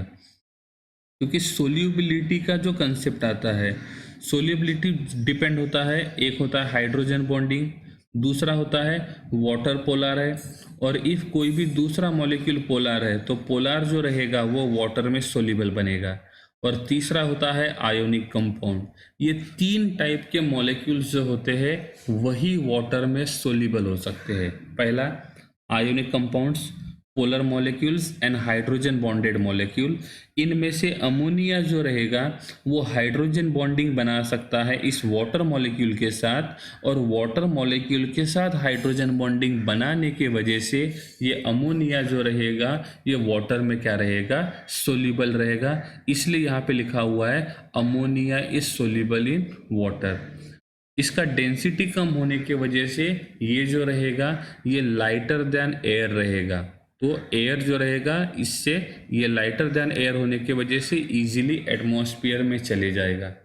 इट इज़ कलरलेस गैस, इसलिए उस वॉशरूम में जाने के बाद हमको अमोनिया गैस दिखाई नहीं देगा, लेकिन अमोनिया का स्मेल जो होता है उसको हम लोग एक्सपीरियंस कर सकते हैं।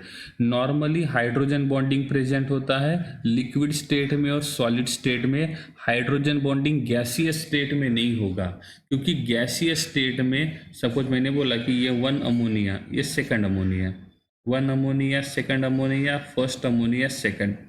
यहाँ पे अमोनिया के बीच का डिस्टेंस ज़्यादा है, डिस्टेंस ज़्यादा रहेगा इसका मतलब वो गैसीय स्टेट में रहेंगे।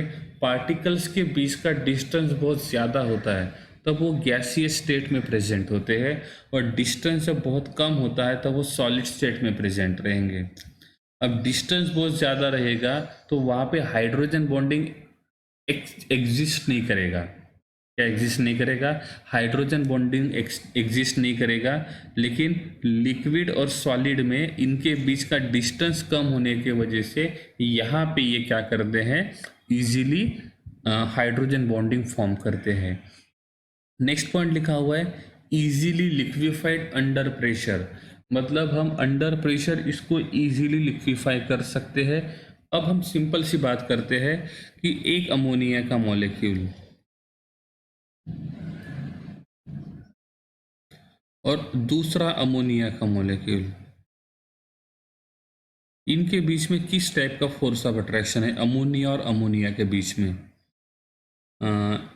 अमोनिया और अमोनिया के बीच में dipole dipole, dipole induce dipole, induce dipole, induce dipole, या हाइड्रोजन बॉन्डिंग? क्या लगता है? अमोनिया और अमोनिया, ये दो अमोनिया मॉलिक्यूल्स के बीच में किस प्रकार का फोर्स ऑफ अट्रैक्शन होना चाहिए? Physical bond, not a chemical bond, क्योंकि ये सभी के सभी केमिकल बॉन्ड है। डाइपोल डाइपोल पोलर पोलर के बीच में, डाइपोल इंड्यूस डाइपोल पोलर और नॉन पोलर के बीच में, इंड्यूस डाइपोल नॉन पोलर और नॉन पोलर के बीच में, और हाइड्रोजन बॉन्डिंग ऐसे मॉलिक्यूल्स जहाँ पे एसिडिक हाइड्रोजन भी प्रेजेंट होता है और स्ट्रॉन्ग इलेक्ट्रोनिगेटिव एटम भी प्रेजेंट होता है। तो अमोनिया के पास नाइट्रोजन जो है ये खुद स्ट्रॉन्ग इलेक्ट्रोनिगेटिव एटम है, साथ में जो हाइड्रोजन है वो एसिडिक हाइड्रोजन है, क्योंकि नाइट्रोजन का इलेक्ट्रोनिगेटिविटी ज़्यादा होने के वजह से ये हाइड्रोजन जो रहेगा इसके ऊपर चार्ज आएगा पार्शियल पॉजिटिव। इसका मतलब अमोनिया के पास एसिडिक हाइड्रोजन भी है और अमोनिया के पास स्ट्रॉन्ग इलेक्ट्रोनिगेटिव एटम भी है, तो इसीलिए वो एक दूसरे के साथ क्या बनाएंगे, हाइड्रोजन बॉन्डिंग बनाएंगे। और इन सब में से हाइड्रोजन बॉन्डिंग जो होता है वो स्ट्रॉन्ग फोर्स ऑफ अट्रैक्शन होता है, और स्ट्रॉन्ग फोर्स ऑफ अट्रैक्शन होने के वजह से वो इजीली लिक्विफाई होगा। इजीली लिक्विफाई होने के लिए उन मॉलिक्यूल्स के बीच का फोर्स ऑफ अट्रैक्शन ज़्यादा होना चाहिए। एग्जाम्पल के लिए मैं यहाँ पे बोलता हूँ कि वाटर मॉलिक्यूल और वाटर मॉलिक्यूल, सॉरी ये तो गैसीय स्टेट में नहीं है, लिक्विड स्टेट में है, इसलिए हम इनके बारे में नहीं देखते। हमको ऐसा मॉलिक्यूल देखना पड़ेगा जो गैसीय स्टेट में प्रेजेंट हो नॉर्मली, ठीक है। तो हम लोग एग्जाम्पल के तौर पे यहाँ पे लेते हैं कि एक मॉलिक्यूल है O2 जो गैसीय स्टेट में है, और दूसरा मॉलिक्यूल है अमोनिया। तो हम अमोनिया को अमोनिया के साथ कंपेयर करेंगे, ऑक्सीजन को ऑक्सीजन के साथ कंपेयर करेंगे। तो देखो ऑक्सीजन गैसीय स्टेट में है, अमोनिया भी गैसीय स्टेट में है। अब इन दोनों को गैस से लिक्विड में कन्वर्ट करना है, मतलब क्या करना है, लिक्विफाई करना है। तो लिक्विफाई का मतलब होता है गैस को लिक्विड स्टेट में लेके आना। तो ऑक्सीजन भी गैसीय स्टेट में है, अमोनिया भी गैसीय स्टेट में है। ऑक्सीजन का स्ट्रक्चर देखेंगे तो ये रहेगा O डबल बॉन्ड O, मतलब यहाँ पे जो मॉलिक्यूल है ये कैसा है, नॉन पोलर। तो ऑक्सीजन और ऑक्सीजन के बीच में जो फोर्स ऑफ अट्रैक्शन रहेगा वो कौन सा रहेगा? Induced dipole, induced dipole. लेकिन अमोनिया जो रहेगा वहां पे कौन सा फोर्स ऑफ अट्रैक्शन रहेगा? Hydrogen bonding. तो ऑक्सीजन और ऑक्सीजन जो गैसीय स्टेट में है और अमोनिया जो कि गैसीय स्टेट में है, अब दोनों को पास लेके आना है। तो दोनों में से इजीली पास कौन आएगा? ऐसा जिसके बीच में फोर्स ऑफ अट्रैक्शन ज्यादा है या ऐसा जिसके बीच में फोर्स ऑफ अट्रैक्शन कम है? हम ऐसे लोगों को इजीली इकट्ठा कर सकते हैं जिन लोगों के बीच में ऑलरेडी इंटरेक्शन है, फोर्स ऑफ अट्रैक्शन है। लेकिन हम ऐसे लोगों को एट अ टाइम ज्यादा लोगों को इंटरैक्ट मतलब इकट्ठा नहीं कर सकते हैं जिनके बीच में किसी प्रकार का कोई भी इंटरेक्शन नहीं था। तो ऑक्सीजन ऐसे मॉलिक्यूल्स है जिनके बीच में बहुत वीक फोर्स ऑफ अट्रैक्शन है, और जिनके बीच का फोर्स ऑफ अट्रैक्शन बहुत वीक रहेगा उनको पास लाने के लिए ज्यादा मेहनत करना पड़ेगा। वही अमोनिया की बात करते हैं तो अमोनिया में फोर्स ऑफ अट्रैक्शन स्ट्रांग है कंपेयर टू ऑक्सीजन। हम कंपैरिजन कर रहे हैं, हम ये नहीं बोल रहे कि ऑक्सीजन और ऑक्सीजन के बीच में फिजिकल बॉन्ड है और अमोनिया के बीच में केमिकल बॉन्ड है। हम यही बोल रहे हैं कि दोनों के बीच में भी फिजिकल ही बॉन्ड है, लेकिन कंपैरिजन देखते हैं तो ऑक्सीजन और ऑक्सीजन के बीच का फोर्स ऑफ अट्रैक्शन वीक है कंपेयर टू अमोनिया। तो जिनके बीच का फोर्स ऑफ अट्रैक्शन ज्यादा होता है उनको पास लेके आना बहुत आसान होता है, और इसीलिए अमोनिया जो रहेगा वो इजीली पास आएगा कंपेयर टू ऑक्सीजन। और जो इजीली पास आएगा तो उन मॉलिक्यूल्स के बीच का डिस्टेंस कम हो जाएगा, और जैसे डिस्टेंस कम हो जाएगा तो वो गैस से आएगा लिक्विड स्टेट में। तो अमोनिया मॉलिक्यूल में inter molecular force of attraction ज़्यादा होने की वजह से अमोनिया इजीली लिक्विफाई होगा। लेकिन वही बात करते हैं ऑक्सीजन की, क्योंकि हम लोग ऑक्सीजन के साथ कंपेयर कर रहे हैं, तो ऑक्सीजन जो रहेगा उनके बीच में inter molecular force of attraction बहुत कम होने के वजह से वो इजीली लिक्विफाई नहीं होगा। तो ऐसे ही मॉलिक्यूल इजीली लिक्विफाई होते हैं जिनके बीच में inter molecular force of attraction ज़्यादा रहेगा।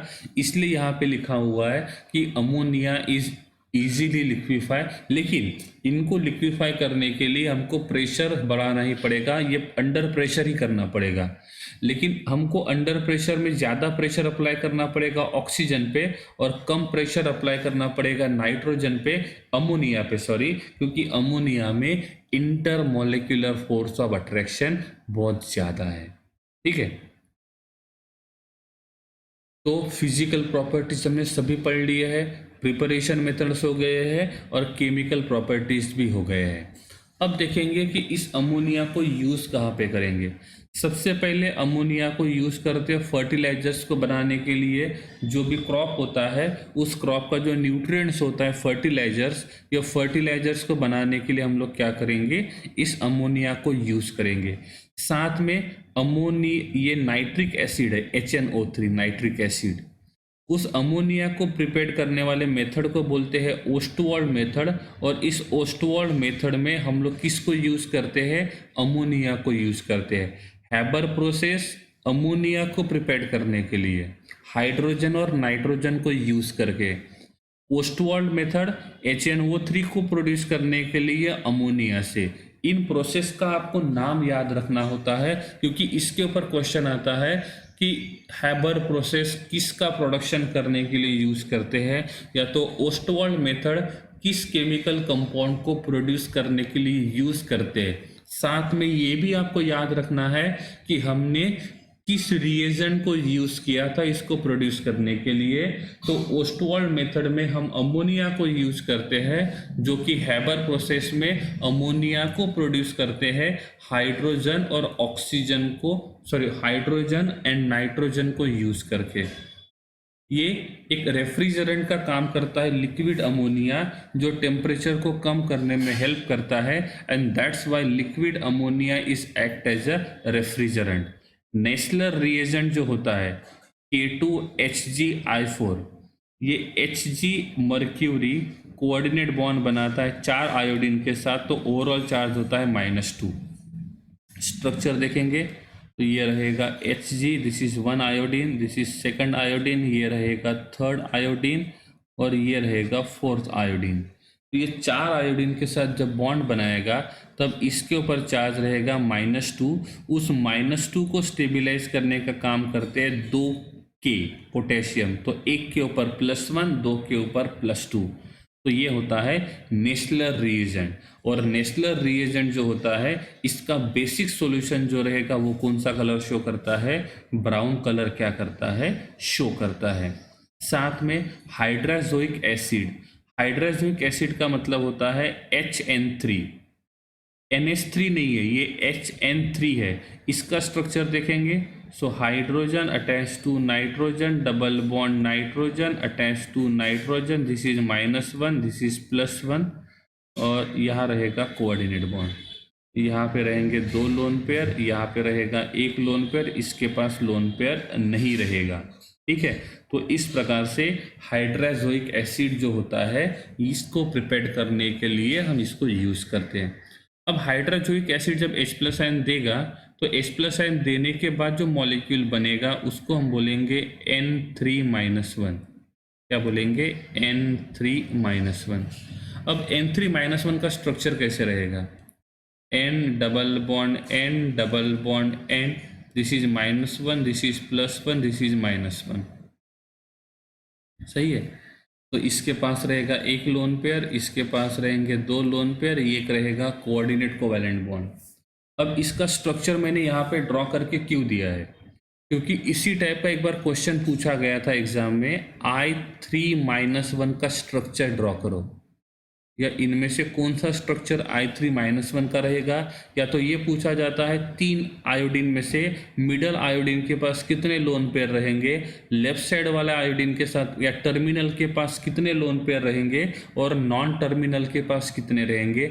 वैसे ही इसके ऊपर भी क्वेश्चन आ सकता है, N3-1 जो होता है इसका स्ट्रक्चर किस प्रकार से रहेगा। या तो ये पूछा जाएगा कि इफ हम यहाँ पे ये मानते हैं तो मिडल नाइट्रोजन और टर्मिनल नाइट्रोजन इनके पास कितने कितने लोन पेयर होने चाहिए, तो इसके ऊपर भी क्वेश्चन आ सकता है। इसीलिए हमको HNO3 का स्ट्रक्चर पता होना चाहिए, हाइड्राजोइक एसिड का स्ट्रक्चर पता होना चाहिए, क्योंकि इसी स्ट्रक्चर के इफ हमको स्ट्रक्चर पता रहेगा तो हम इजीली ये बता सकते हैं कि किस नाइट्रोजन के पास, सेंट्रल नाइट्रोजन और टर्मिनल नाइट्रोजन, इनके पास किसके पास कितने लोन पेयर्स प्रेजेंट रहेंगे और किस नाइट्रोजन के ऊपर कौन सा चार्ज प्रेजेंट होना चाहिए। ठीक है, तो इस प्रकार से ये हमने पढ़ा अमोनिया के बारे में, preparation method, chemical properties, physical properties, साथ में ये भी देखा कि ये किस प्रकार से हम लोग उसको यूज करेंगे रेगुलर लाइफ में। सो दिस इज अबाउट अमोनिया।